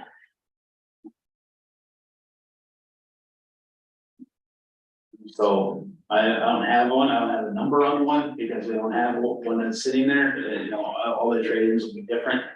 But it's just one of the things where it came up and on Friday in our discussions, and Reese said, well, we better bring it up, so at least it's here. So that's kind of where we're at with it. Mr. Chairman, I know mowers, like this is the world it is. I mean, my husband was just getting one for a farm and they told him it was his and then it was sold because someone else came in. I mean, it's like an hour and they're gone. It's crazy, but I guess I think if Jason can find the money, you know, in his budget and it is half price, or it's a deal that would be worth it for that, you know, that sounds fairly responsible way to do it if we can. Especially when we're having trouble finding parts for the other one. Last year, it took us a week and a half to find the parts and actually fabricate our own stuff to, you know, to make it work, so we can live it through. So I'll make a motion, that'd be my motion. Okay. We have motions or second. Second. Further discussion, we're gonna put a limit on the price, or we're just leaving it open. I mean, I would say the 16.5 or less would be probably the goal, that's like half cost, you said of new. Yeah, especially if that one was nice at 16.5, we can probably luck out and get something around that 12, 13 or something too, that's pretty good shape. Last year, when we started having issues, I priced them out. And then the only one that was available in the county was $35,000. And that was last year's price. So, I mean, when we bought the snow blower last year, the one that was on the lot that we purchased was gonna be half the price of the new one we had to wait from the factory. That would come in 6 to 8 weeks. So it's crazy the amount. I can't believe they sold 30 new ones. That's just fine, you know. Must be the rotation of everybody, That face it, it's a piece of equipment that takes a beating. and they need to, yeah. We want our roads mowed. Yeah, but if we put cows in the road, we got liability. I was this, I'm sure. Grand Forks County actually rotates their mowers every 7 years. On my talking with Nick. But they mow a lot more than we do and are out there a lot longer than we are. Oh, we have a motion and a second. Any further discussion? The motion is to purchase one at 16.5 Or less, yeah. or less. Stewart's discretion or whatever you. And everyone comes across, I guess, approval. Well, like I say, he's right across the street, he sees what's coming and going, he can just walk across and do it. Yeah. Yeah. Any further discussion? Call for the vote, Christie? Yeah. Ernie? Yeah. Amy? Yes. Karen? Yes. Myself, yes, motion carried. Two things that did not make the agenda. I wanted to bring up to everybody is. When I first came in, Dean and Eric had created one of those, Build a Better Mousetrap, where they ended up winning the national award. This last year, we had another entry into the state for Build Another Mousetrap for a piece off of our air compressor.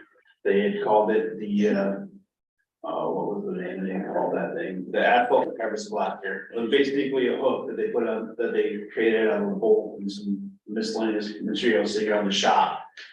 And we lost the state competition. So we took second place by 3 points. The judges had for comments were incredible innovation, longer lasting joints mean enhanced worker safety with fewer times on the trail or roadway, they're inexpensive. Easy for any agency to use, and most importantly, the crew came up with a way to improve the process. Some crews don't like to crack seal, and with that comes a tendency to figure out how not to seal cracks. Crack sealing is the #1 pavement preservation technique, making this innovation a simple, easy to use, and vitally important improvement. Well done, true innovation champions. Another one is the idea is great, and definitely see the cost savings. Hard service on the tip may well help with longevity, so they were saying, telling us how they can improve it. High scores on operational efficiency, innovation, cost savings, and personally love the safety it brings to the out there less often. So that's some good news for the guys and what they're working on, and they're off to, they already have a submission for the next year's contest for the innovation, which will be tough. The one they lost out to was, county created a fifth wheel plate sander to mount on their semi. So that they can use their semi in the winter for doing salting on the road, so they can multi-purpose it and get more use out of their semi tractor. So that's what we lost to, something expensive compared to something small. So that's where we're at with that. Just want to let everybody be aware of that one. And then Load Pass, we are active on Load Pass. We've actually had our first 3 harvest permits submitted through Load Pass yesterday when we went live. And the part for getting it through was simple and quick, and liking it so far from what we have. So all of our staff are set up so they get a notification when we have a road closed, when we have a road that will open, when we have a bridge that is posted. All the farmers and all the public can also sign up for Load Pass to get the same notification. So when we're on Load Pass and we have a bridge that goes down, we can tell them. When we have a bridge that opens, which hopefully we'll be doing here end of this week, we'll be able to tell that, and people will know that that bridge is open and able for people. And it'll be a benefit for us in the spring too, when we come to our road closures for flooding, where everybody will be able to get those notices. So the public can go out to the Load Pass. It's on our Facebook page, it's on our web page for how to access it. They can get notifications, they can create their own permits from there. The only one permit that we can't do from the Load Pass is our joint with Pembina County. It doesn't work with that because Pembina County is not on the Load Pass system. So they still have to come in for our office for that. Otherwise, it's up and running. What bridge is gonna be opened up? Olson Bridge. And we had KLG out there, so when it's opened up, it should be to the point where when we hear back from this market, it will not be rated. It'll be back to full strength. Hopefully. So we ended up changing out girders to, there was a combination of 15s and 18s. We changed those up. When we took apart part of the bridge for the bridge cap, that was our initial problem. We found another bridge cap that was a problem. So the project turned into be more than we were initially going out there. But when Ryan and the guys got stuff off, they were doing their inspections and finding more. So we were able to fix more of it. Number 9 is still gonna be down for feed harvest. We're looking at a culvert, met with that with water board this morning. We found some culverts that have some holes in it from teeth, they're bent. We're gonna take another look at it, at them, and see if they make, what we can do, just so we can have number 9 going. We're gonna look at those this week. So, Was that the ones you had the picture at the meeting the other day? yeah. They weren't in the best of shape. No, they got holes in them, the one that's got a bend in it, so we'll have to take care of some things. They were unbolted, they're 127 feet long. So they'll be longer than what we need. They were unbolted so they could ship them, and putting them back together could be tricky just because of how they shift and do different things on the roads. So that it could create some extra welding and some different processes. With the holes that were put in it with the teeth, we feel like you could weld stuff over it and wrap it with fabric, or we wouldn't have to worry about material falling through. But But This was just a patch over, you know, this would be something to get the roads open and the culverts themselves would still be around 30,000 or more dollars. Which is half of the ones we were looking at. I knew that we can't get for 8 to 10 weeks. So if we wait for something for a new culvert or it could be a permanent thing. There's no possibility way of having anything open, so this week will be the drop dead on those culverts when we decide. So, what do you think the total cost on that patch would be? I mean, just, it's getting, I don't know, I'm still trying to put numbers together, by the time we get everything ripped out and the dirt, the amount of dirt that we're gonna have to haul in, our guys are gonna have to haul to the site to help try to keep costs down. I don't foresee this thing where it very easily could come into $250,000.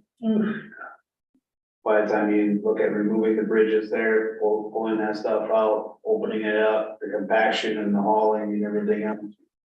I mean, you're gonna be talking some heavy equipment in there to really take that bridge down. And then we'll have those concrete pieces, whatever doesn't break, we'll keep, so possibly using some other place. But. But it's on the drain, so that. I keep seeing Larry, you can around the corner, you might have some say about that. He's probably I think looking it's for me coming up for here. something downstairs. Don't you want to come in for detail? Okay. So that's where it goes. So quarter of a million per patch. By the time you rip it out and get all the, we have to haul a lot of material in there to fill up the void and compaction and the culverts themselves, and it's not all out of the question. And if the patch we're looking at with those culverts, you know, maybe those culverts could get us 10 years. So it might be it could be a prolonged patch until we can get something else, but it's not, it's one, yeah.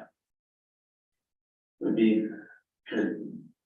Hopefully it's less, but to me that'd be high, but you never know. I'm just throwing a hypothetical number out there with the compaction, how much stuff we can get there, so. I haven't crunched the numbers on what the actual fill, what we're gonna need is going to get to the site and stuff like that, so.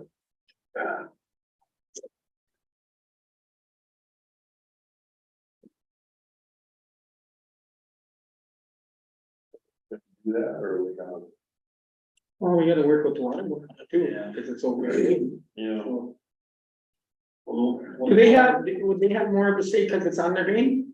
I suppose they would, and then we just couldn't peg you up, so we're working with the water board. Yeah. That's the 60-40 split or what was that split again? They pay 60, we pay 40, yeah. That's why I said it, thank God it's on the water drain, but, but we're gonna pound those other, oh, we have other bridges, two, or how many of? Yeah. I got one where they're working on, I got another one that we're over by number 9 that we have to take the deck off, and we No, have. but I mean, if we Oh, don't that area. do this patch, and that traffic gets diverted, Then it'll go, then not a lot of traffic will be pounded over 2 or bridges, depending on the route that they take. It'll definitely go north on number 4, right there where that one will get hit. And there's the one over by Cashel, more road bridges right now. borderline. Oof. and then there's township roads that they're gonna get wrecked, so that's why we're hoping to do something. And then we have the big one that goes over the drain on the north one 7, so I mean, there's not many bridges that go through to connect that part to. The rest of it up to 17. Have we got 4 to firm up a little bit? Coming up a little bit, but. That's almost as bad as the Ford Road, there's quicksand there. We're having problems getting stuff to firm up everywhere in the county. And Bill, with all his experience, he doesn't understand why we can't get it firm up either this year. It's not like we've been really wet or anything else, but the water's sitting in some of the ditches are just not going anywhere. Saturation points or.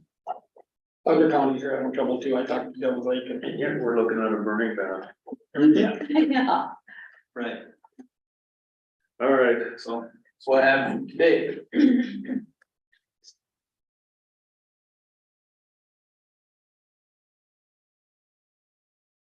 Larry, know to come up with it. He was there a couple times, I told him 10, 15, 10, 15, but I still like it. It went a long time ago. Are you going down, Jason? Yeah. Tell Larry to come up and call us. Can we just say 5 minutes? Sure, yeah, we'll take it back.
Take care of some of this unfinished business.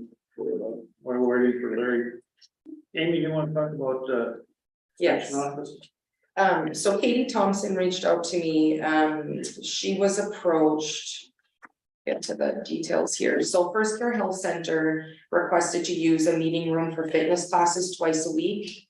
Tuesday and Thursday, 6 to 7 AM, beginning September 5th for 10 weeks. It's a pilot program. If it grows beyond 12 people, they'll find an alternate location. They're planning to charge $100 per person. That's to help cover the physical therapist expenses and hourly wages. So she just wanted to kind of get approval from us. She was wondering if we charge for the space. They have charged for private events, parties, things like that, but she said we do partner with First Care for stepping on and Powerful Tools for Caregivers, which are free programs covered by extension grants. So I talked to Denny a little bit about it, and we wanted to bring it to everybody else to kind of determine if we support and if we want to charge or not. Mr. Chairman, is this for the public to use then? Is this a program that anybody can use if they sign up? Yes, I believe that, yes, that's what I think they're just trying to find ways and, you know, really looking at it and what the extension is for. You know, I would, if we need, I would make a motion that we allow without charge to support them getting going, especially being it's just an initial pilot program. Can we encourage them to do a I'll donation? second it. Sorry. Question, just a donation for, cause it's gonna be, you know, cleanup or whatever afterwards. So, and that's just my suggestion, see if they do a donation. Leave it up to them, they don't have to. Yeah, leave it to Katie. Yeah, it is 6 to 7 AM, and I guess I, you know, do feel like they're between Katie and then Katie Wayne's got, is that her? Katie's okay on the cleanup Yeah. after. She's. And the if Storeman. Yeah, she's the physical. they say leave it as it was, then make sure it's Yeah. there, and if they don't, then. I think both of these Katies are very Yeah. responsible. Yeah. I guess I would encourage it also. So we have a motion. There's a second. Yeah, you signed I it. second Any further discussion? I'll call for the vote. Chrissy? Yes. Ernie? Yeah. Karen? Yes. Amy? Yes. Nice vote, yes. Department head meeting? Yeah, there was a department head meeting last Tuesday that I attended, and there was discussion on the website, and I know we had all talked about the website here and kind of difficulties finding the website and finding items on the website, and that is the department head's concern as well. So what's happened with the website is Angel from JDA was the one who switched us over to this website or started the process, and then she took another position. So we've been kind of left hanging. Ed was good enough to step up and just try to help out with this website, and Alan was as well. But now they're at the point, there's been some issues on there. So I suggested, do we need to look at contracting it out? Maybe finding someone, even if it's Angel, but finding someone that can kind of manage the website and contracting it out. So that's the route we're looking at. They were gonna check with a few different people.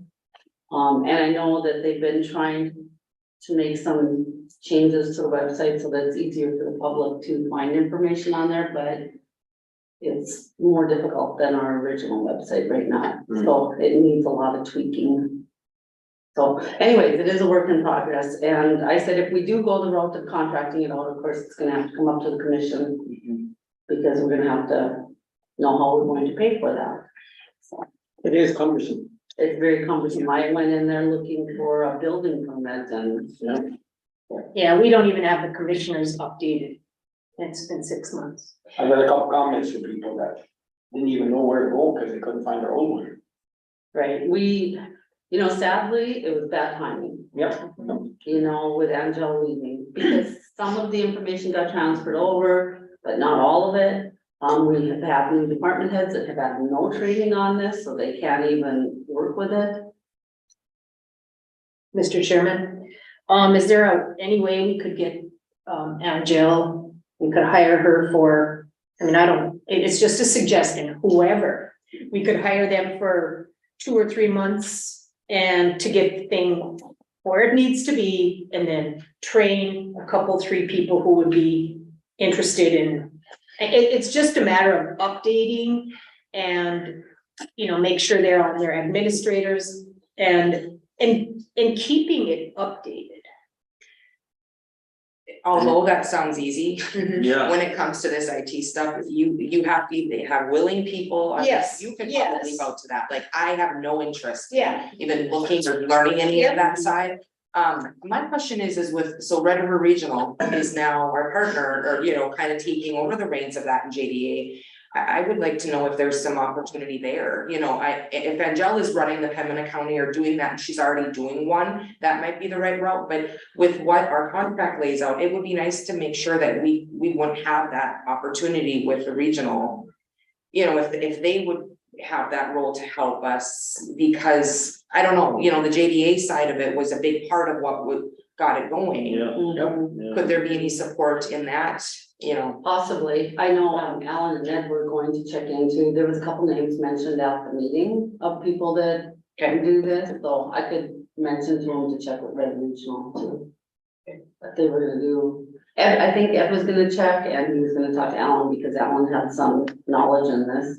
And it was something about it's a WordPress website, you have to have somebody that is familiar with Yes. WordPress. It's like Chinese if you're not. Well, Yeah. and and you know, maybe it needs to be changed. As far as who's hosting it or whatever it is called, but, before we even, I mean, they could hire somebody for JDA and that person not even know anything about it either, so.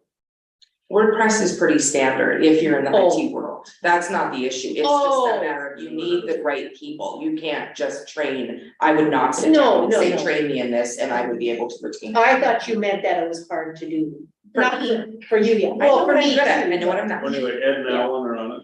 They're on it, yep, and then they said they would come back when they Okay. get some information, so.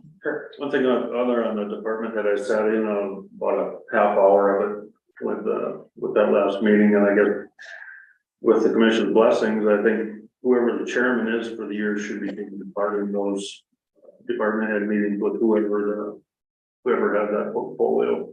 There was a lot of questions that came up that it would just be better to have two commissioners. yeah, If that's all right with everybody, I don't think you need Yeah. a motion on it or anything. no, Good to know. you finish up the year with that and. Yeah. Getting back to the website, I'd like to see this commissioner thing changed. Amy's name should be on here. And maybe Alan could get that done. Not you. You got enough on your plate.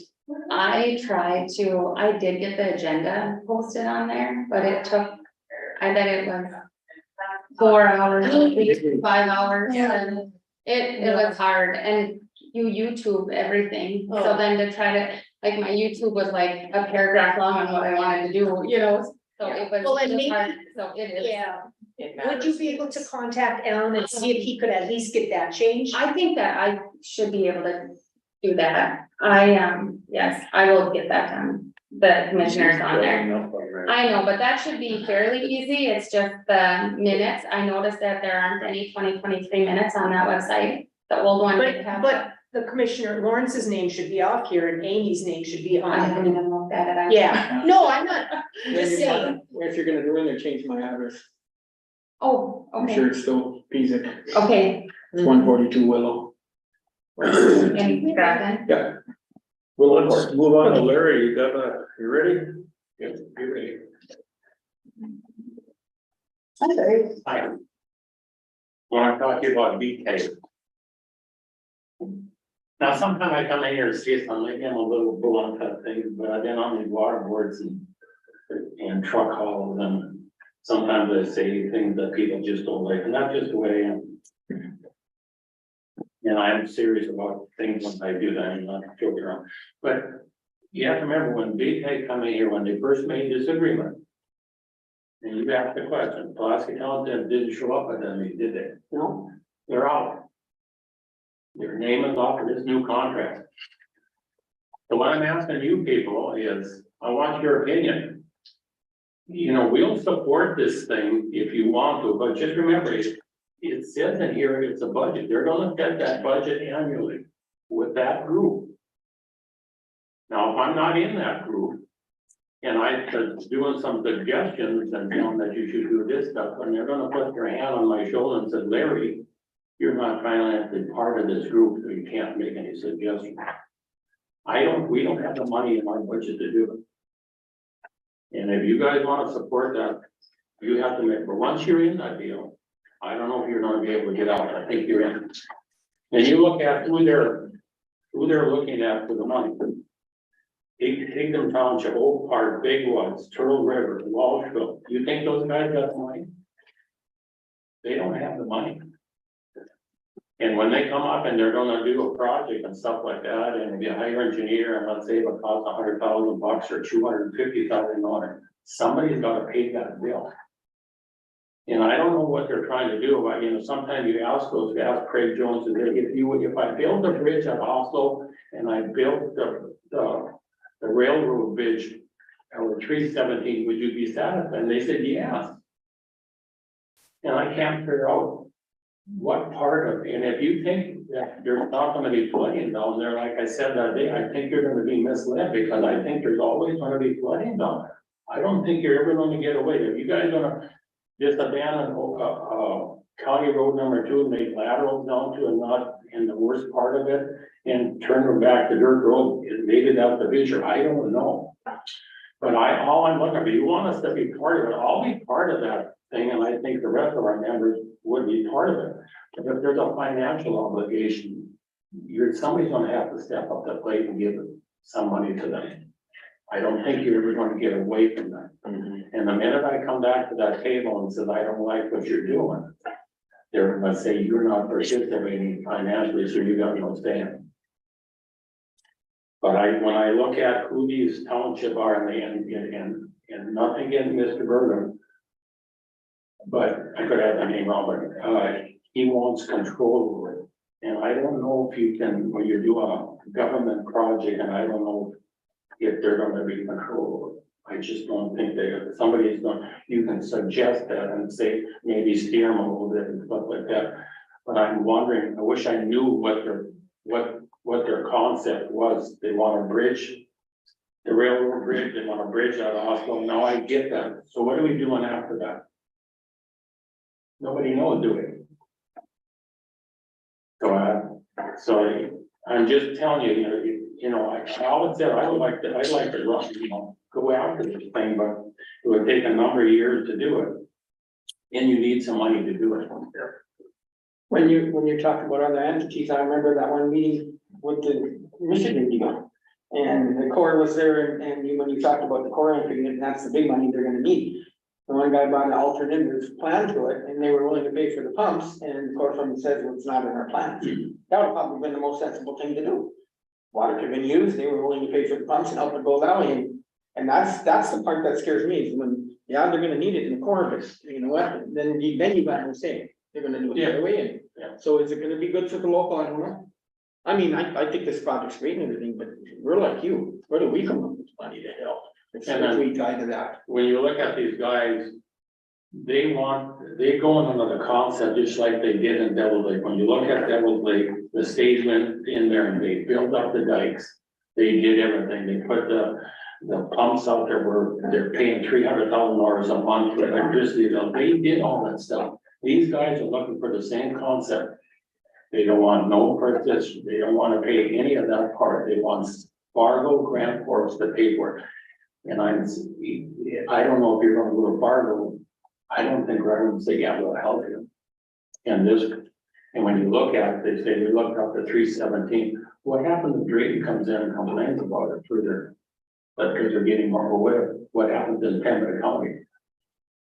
So you make a decision, let us know what you wanna do. If you want us to support that, we'll go and support that. I got no problem with that. Sometimes the state should have been a little bit more active and maybe Randy Justine should have been part of this and been a harder part of this group to get this thing going. Who? Randy Justine from the State Water Commission. He's in Fargo.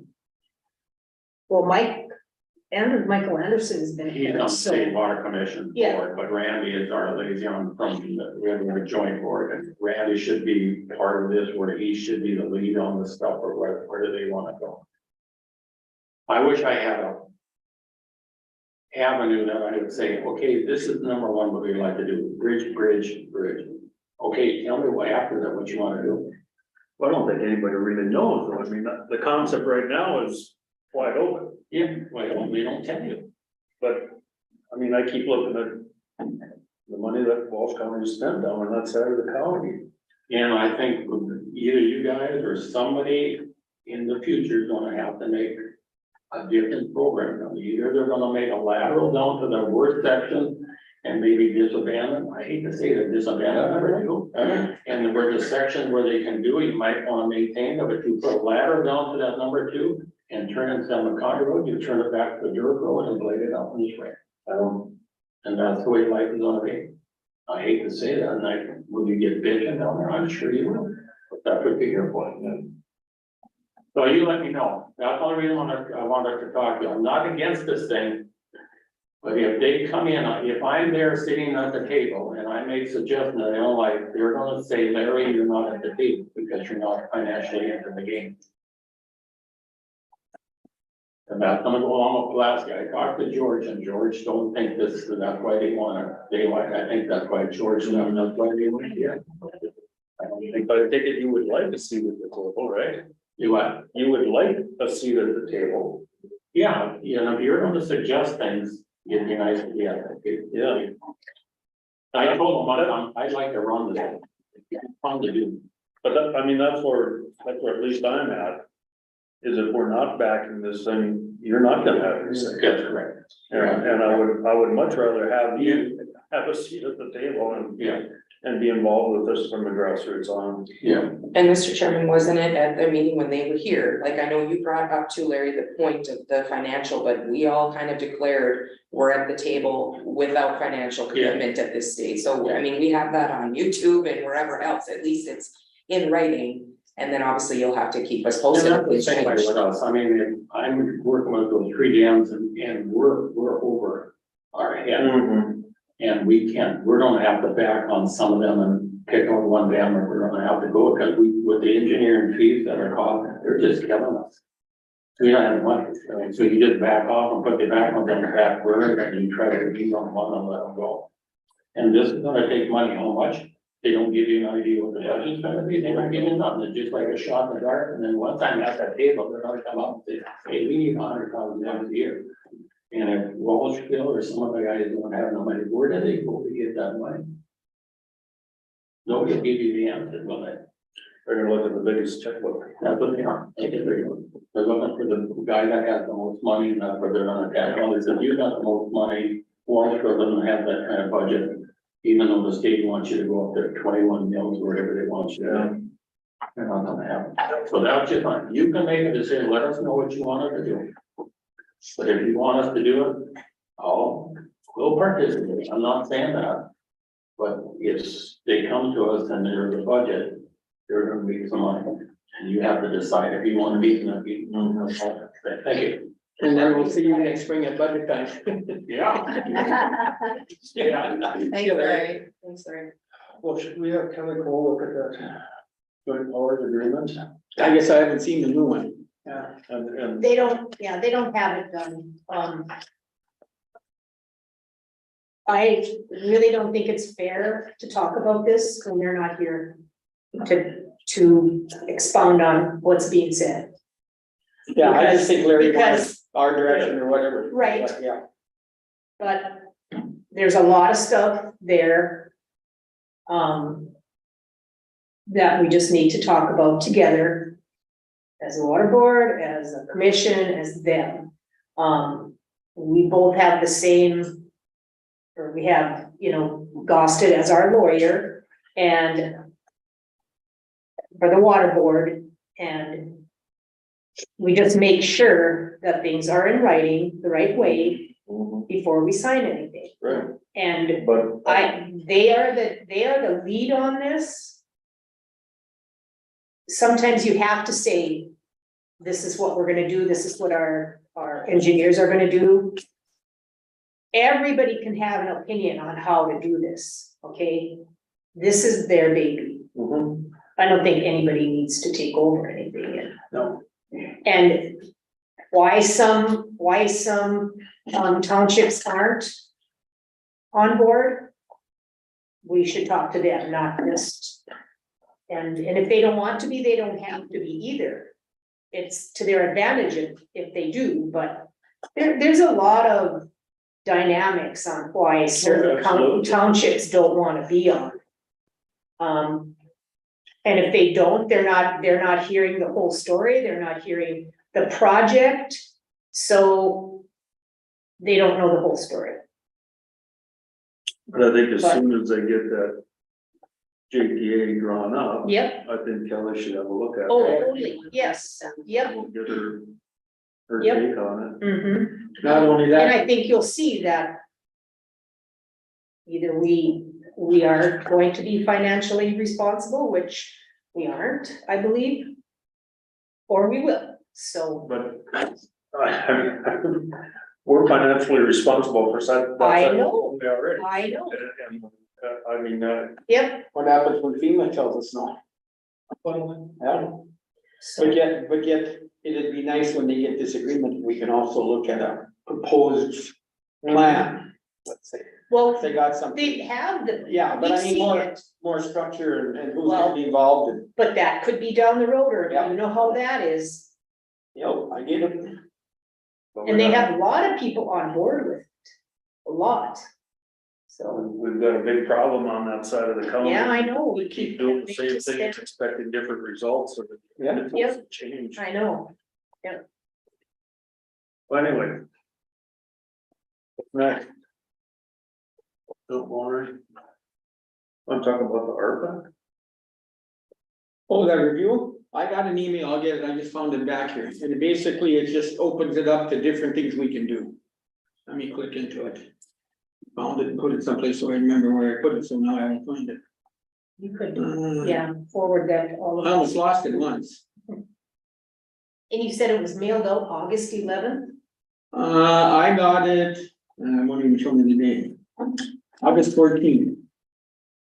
Oh, that's, Treasury releases interim final rule on ARPA flexibility, and there's many pages here. who did you get it from? NACO, On August 14th. Yeah, that was yesterday. yeah, that's why I brought it up, I thought maybe you guys would get it, but it's, without going into deal, it's many pages, it's just different things that we can use it from.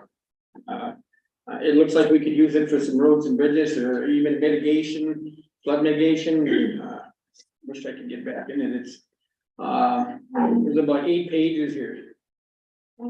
Emergency relief for natural disasters, like hurricanes, floods, everything, then it tells you what's eligible for emergency reliefs. Surface transportation projects, and then they go to state and federal funding, so I didn't get the. You know, if we don't get federal funding, can we use it, or do we have to have federal funding in state? So there's a lot of things that have changed, but at least it looks like we can use some of it. Through, like I said, natural disaster transportation, I thought of the Fordville Road, you brought that up, if we could get a plan on that, and if it qualifies for, you know, is it a disaster, or is it something that's reoccurring? So there's a lot of things in here, I think that you guys should sit and sit down and read it. I found it in my. Did you? Okay. In your what? Junk mail? Yeah, so, and I could forward it, I just, like I said, I got it and then I lost it in my junk, or I went into my stuff, but to me, it opens, basically it opens our hands, we can do more things with it, I think. Unless I'm reading it wrong, and it's not final yet, they sent this out and they just point blank said it's not really final, so if they're gonna change it some more. So I don't know, I think you did. it's from them and it's called Yeah, I got it in. NACO analysis overview of new transparency guidance for ARPA flexibility legislation is the term of the deal. So if you get time and look at it, maybe we can talk about it next week at our meeting or something. It says coming countdown. Yeah, and that comes from NACO, but the name of the, Yeah, okay. yeah, the name of the, Yeah. whatever. Yep. The article or the paper that you're getting, it's an overview. So take time to read that. I think it's something that we could look at and maybe be more creative and use the money elsewhere. Too, if we want. That's about it on that one. Just I'd like to take a minute to address Mr. Novak, if you have a concern, I assume it's Bessonville. Yeah, that's about the junker on the store there, can we do something about that? We've got a planning and zoning meeting scheduled for the 17th. And that's gonna be one of the issues we're gonna address. Okay, That'll be this through by 4:30, you got it? Yeah, 4:30. That's it, right? 4:30 on the 17th? Yeah, you're right here in the question. Kelly Yeah. Cole knows about it, doesn't she? Yeah. I went and talked to Kelly Cole about a month ago to tell her we didn't want what happened in Nash to happen in Wesleyville, so we We have to definitely. get rid of him. He's a background. Yeah, So we are aware, we're not gonna Yeah, try and let you down. I told him to retire. I think he So, did, this is retire. This was his Yeah, hobby. yeah. What did he say? Be better off. What was his response? I don't know, he's not much to talk to. Oh. if he retires, Donnie, he might have more time to bring that wheelchair. Oh, yeah. Yeah, we recognize the problem. Yeah. We Yeah. dealt with it about a month ago, Sure. we started on, But, no. He said he's 68 years old, I said, well, retire. Clean up your act. but you're welcome to attend the meetings on the, Okay, thank you. yeah, It's not very nice to look at, and it's right near the church. we recognize it. Right on the It's a highway mess. too. I told him it's right near the church, so he brings a van in there and he parks it crosswise so he can't look from the church. Jeez. No, there isn't much working up there on that guy. All right. Okay, thank you. Thanks. Yeah. You want your compliment from Greg Keeler? From who? Greg Keeler, I told you he wrote us. Yeah, what was that for? And here's, I'll just say what he wrote. This is to the Wash County Commissioners, dear folks. This is just a short notice commendation for our VA officer, David Vaughn. I'm a 75-year-old Vietnam veteran who had applied with some disability compensation and service-connected problems. VA bureaucracy is long and notoriously cumbersome to work with. David went to bat for me with expertise and tenacity, and not a very long real compensation benefits have been forthcoming. It is clear that the Walsh County military veterans are being well served by David Vaughn. Please accept our gratitude and thanks for all you commissioners and do for the county of Walsh. Greg Keeler. So, I just thought I'd read it to you because Did you forward that to David so he could see it? he sent it to David. Oh, he did, okay. Yeah, I He don't know. CC'd you? He CC'd you? Must have, yeah. Can you send that to us, Ernie? Forward. Jesus. Well, And you guys all got that Naple one? Yeah, I did. Okay, I'll forward it after. It's in junk. I just sent it to Karen. You must have a lot of junk, Karen. No, I go through my junk every day, dude.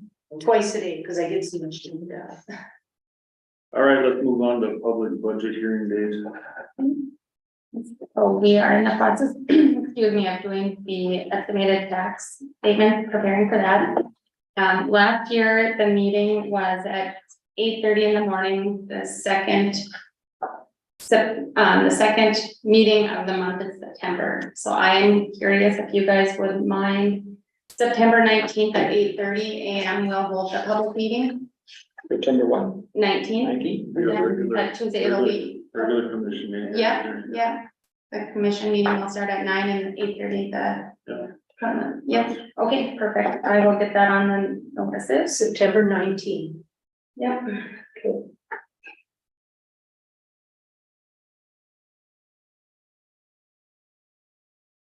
Yeah, so the ND Fit medical renewal, I was going through some stuff. We had talked earlier that, I had seen in August of 2022 in the meeting minutes that there was a notice that ND Fit health insurance increased 12.86%, for this year now. They had said 3%, when we enrolled in their, service. So this year now they're coming back saying, they're gonna increase us another 13.77%. Or we can, look at some other ways to drop it down to 6.74%. So we are going to, look at our other options. We have supplemental insurance through Farmers Union. John Guzman was here, last week and met with Angie and I. He's gonna put some numbers together, different plans. He said you can get creative on the plans. He's gonna do a plan that's similar to this. He said a lot of public entities have been going to this ND Fit. And then you use a program, or you use your insurance and then it jacks your rates. So he has seen a lot of schools now dropping them again, which he said is only gonna make the rates go higher. Because the policies that people don't wanna pay higher premiums are the healthy ones, so they're getting out, so he's written a lot of policies for the schools and that already. So he would like to come, September 19th and present what he has found. We also, reached out to ND PERS, because at one time you guys had insurance through ND PERS to see what, options we have. There might be a hang-up because, I don't believe ND PERS, you can pay employees to not have insurance. And there's a few that are grandfathered in, so I'm not sure if we'll have any luck with them. But I just wanted you guys aware that we are looking into it, because insurance is expensive, and that was the one place that I thought maybe we can look at, to lower costs. But when we're getting a 13% increase, I mean, how do you budget for that? And it's already high, so. 25% in 2 years. Yeah, exactly. I mean, and, you know, it costs the county money, but it also, the employees are, you know, the COLAs aren't covering that, you know, and so it's just a vicious thing. And of course, we would never want to make those decisions on our own. We want to be transparent, and, John also talked, because he did talk about some high deductible plans, and then you can get riders to cover the high deductible piece. That's fairly new to North Dakota. I had reservation with that, and he did say he would even come and discuss with the employees before we make a decision, because obviously it affects a lot of us, and I would never want to spearhead that and not have the input of all the other employees, so, we're looking into that. Good. Their date, like, is there like a, when we usually change, are you renewals? It's tight, yeah, so that's why it's gotta be done in September. Okay. So that I believe we don't have to tell ND Fit until November that we're not gonna renew. Okay. But just the paperwork and all that to get it ahead of time, so, we're pushing it. We did tell him that we, in the auditor's office, don't have a lot of time, extra time to spend on this right now. And he assured us that he would be taking, Angie sent a bunch of stuff to him, and now he's gonna take it and see what he can do. Hopefully, the way he sounded, he has had really good luck getting them lower, so hopefully we have something to report in September.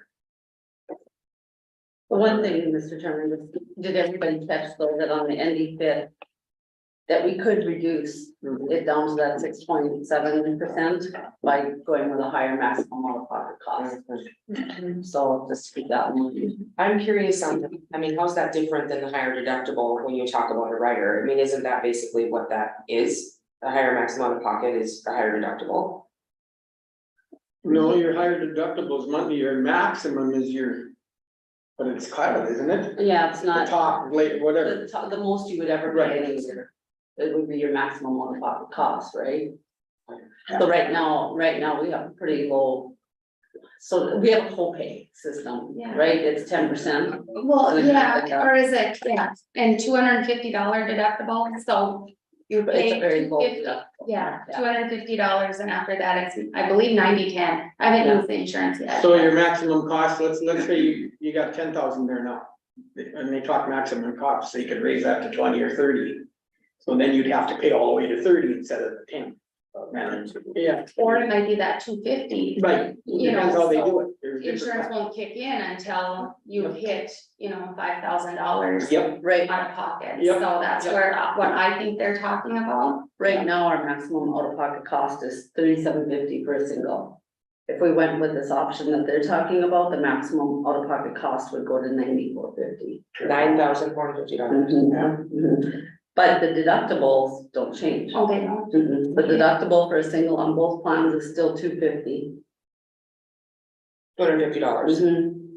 So then it would be 90/10 up to the 94.50, Basically, and then they would be covered completely from there. right. And we. So I see what route you're taking, like, it's just that they're going to the doctor a lot more, they're using it a lot more, so their deductibles keep adding up till they hit that maximum out-of-pocket cost. Yeah, but if it's only $250 and they're getting, I mean, I think that's, even as, I always look at the insurance as healthy people, I don't use mine, I look at insurance as catastrophic. Car accident, cancer, hospital, right?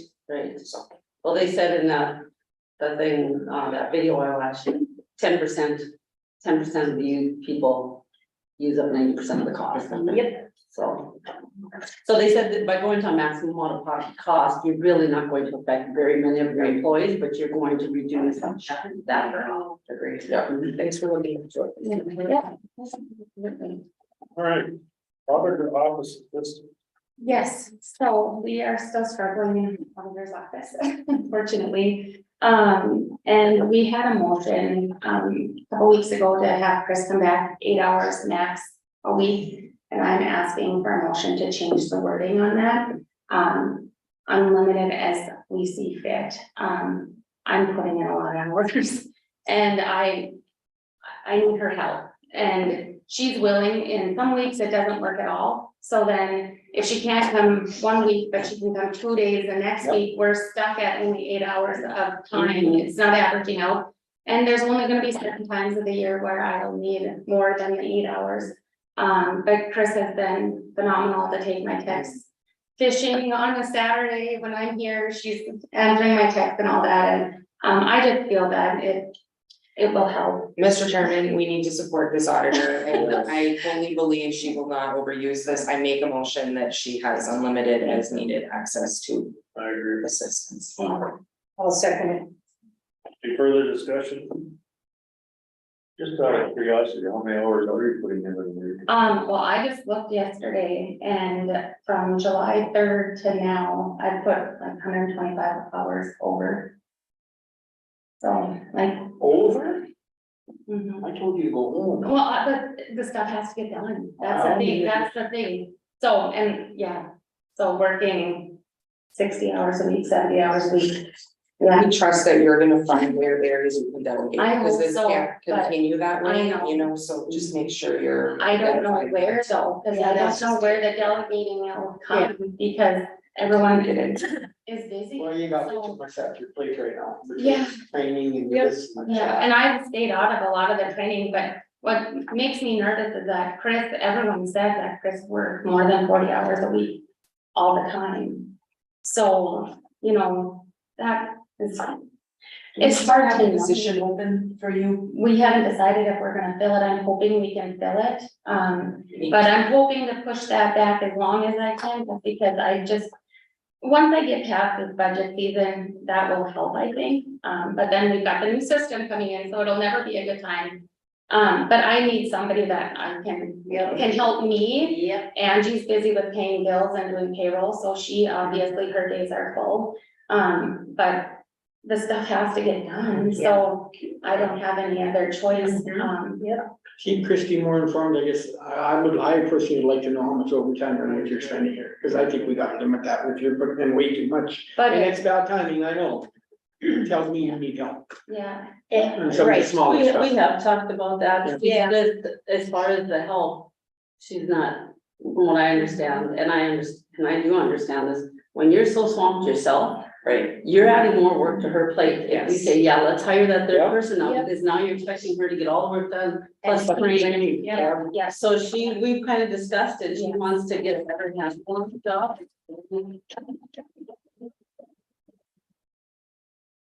I don't know what it is, but. Sounds like a door. Well, we should maybe check. That garbage guy was here. I don't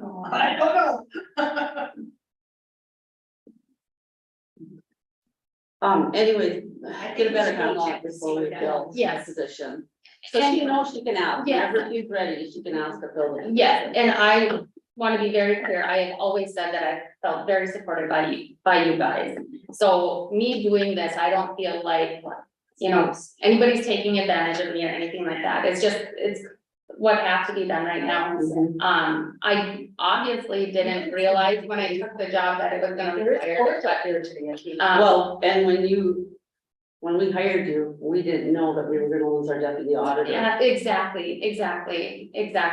I just hope that, you know, if Chris has been working over 40 hours a week consistently, maybe there's a way we can delegate a little bit Well, more, we're put a gonna little have bit to more push it pressure, back. you know, because, and I'm, you know, I'm the department head, so I understand having to put the time in to get the work done.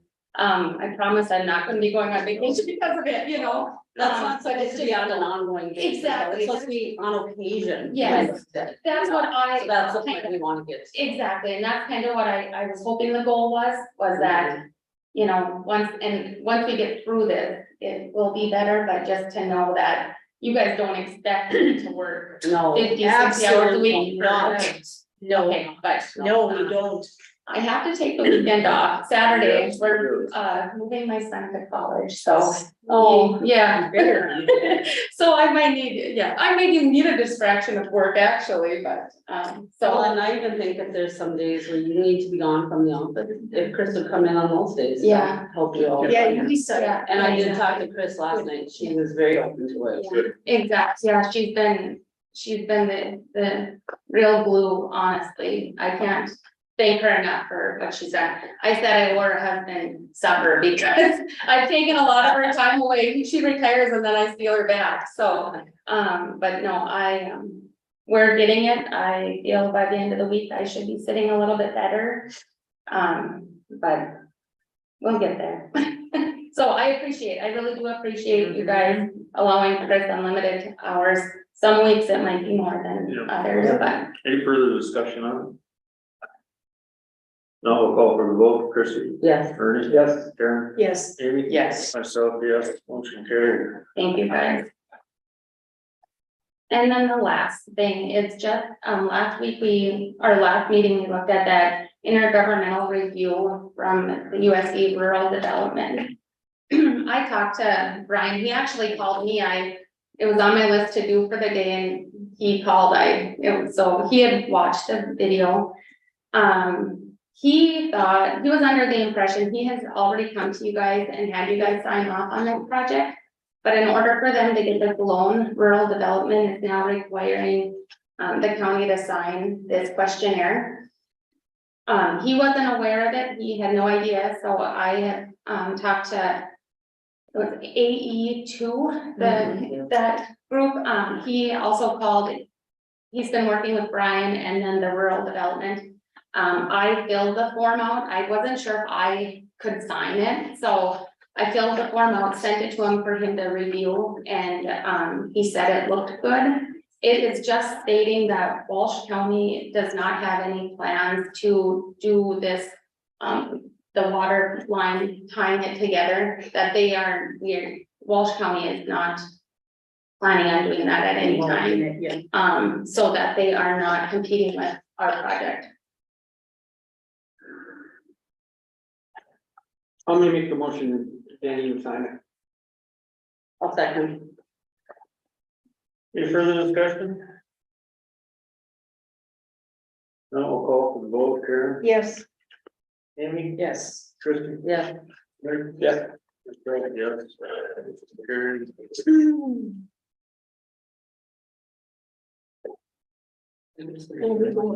Yes, Okay. so long ago, I did the agenda that. I've seen the doors. I don't know, something fell down the stairs, I feel like. Did that make sense that it Well, it was? sounded like a door. Yeah, I There felt was a like. guy here with the big trash can going now, I don't know what he was doing. Big gray wheel, maybe lost her going down the steps.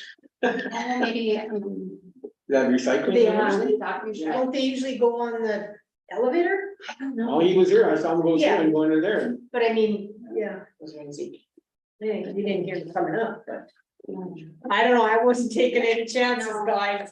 Never know, no one ways. I can flow pretty fast. That's the fastest I've seen you move since I saw you play softball. Since 43 years ago. Okay, did we get everything covered?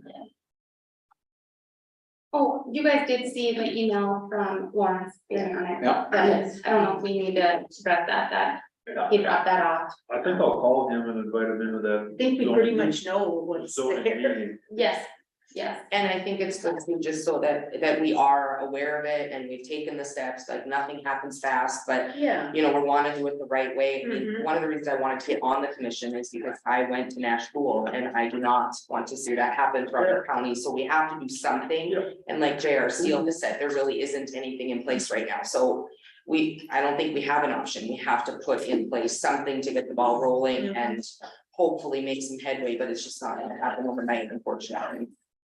I'll talk to Lawrence and, I mean, if there's a spot on that zoning board, I would like to see Lawrence come on there and, I'm gonna encourage him to look into it, but we're dealing with it, but yeah, it's gonna be an issue. And he was very thorough. I didn't even realize how many pictures and what he sent us, so he's watching and I Pretty much appreciate everything that, we have, yes, yeah. yeah. So, He had heartburn over that for a long time and he grew up industrial, so I'm sure he's not gonna wanna see it there.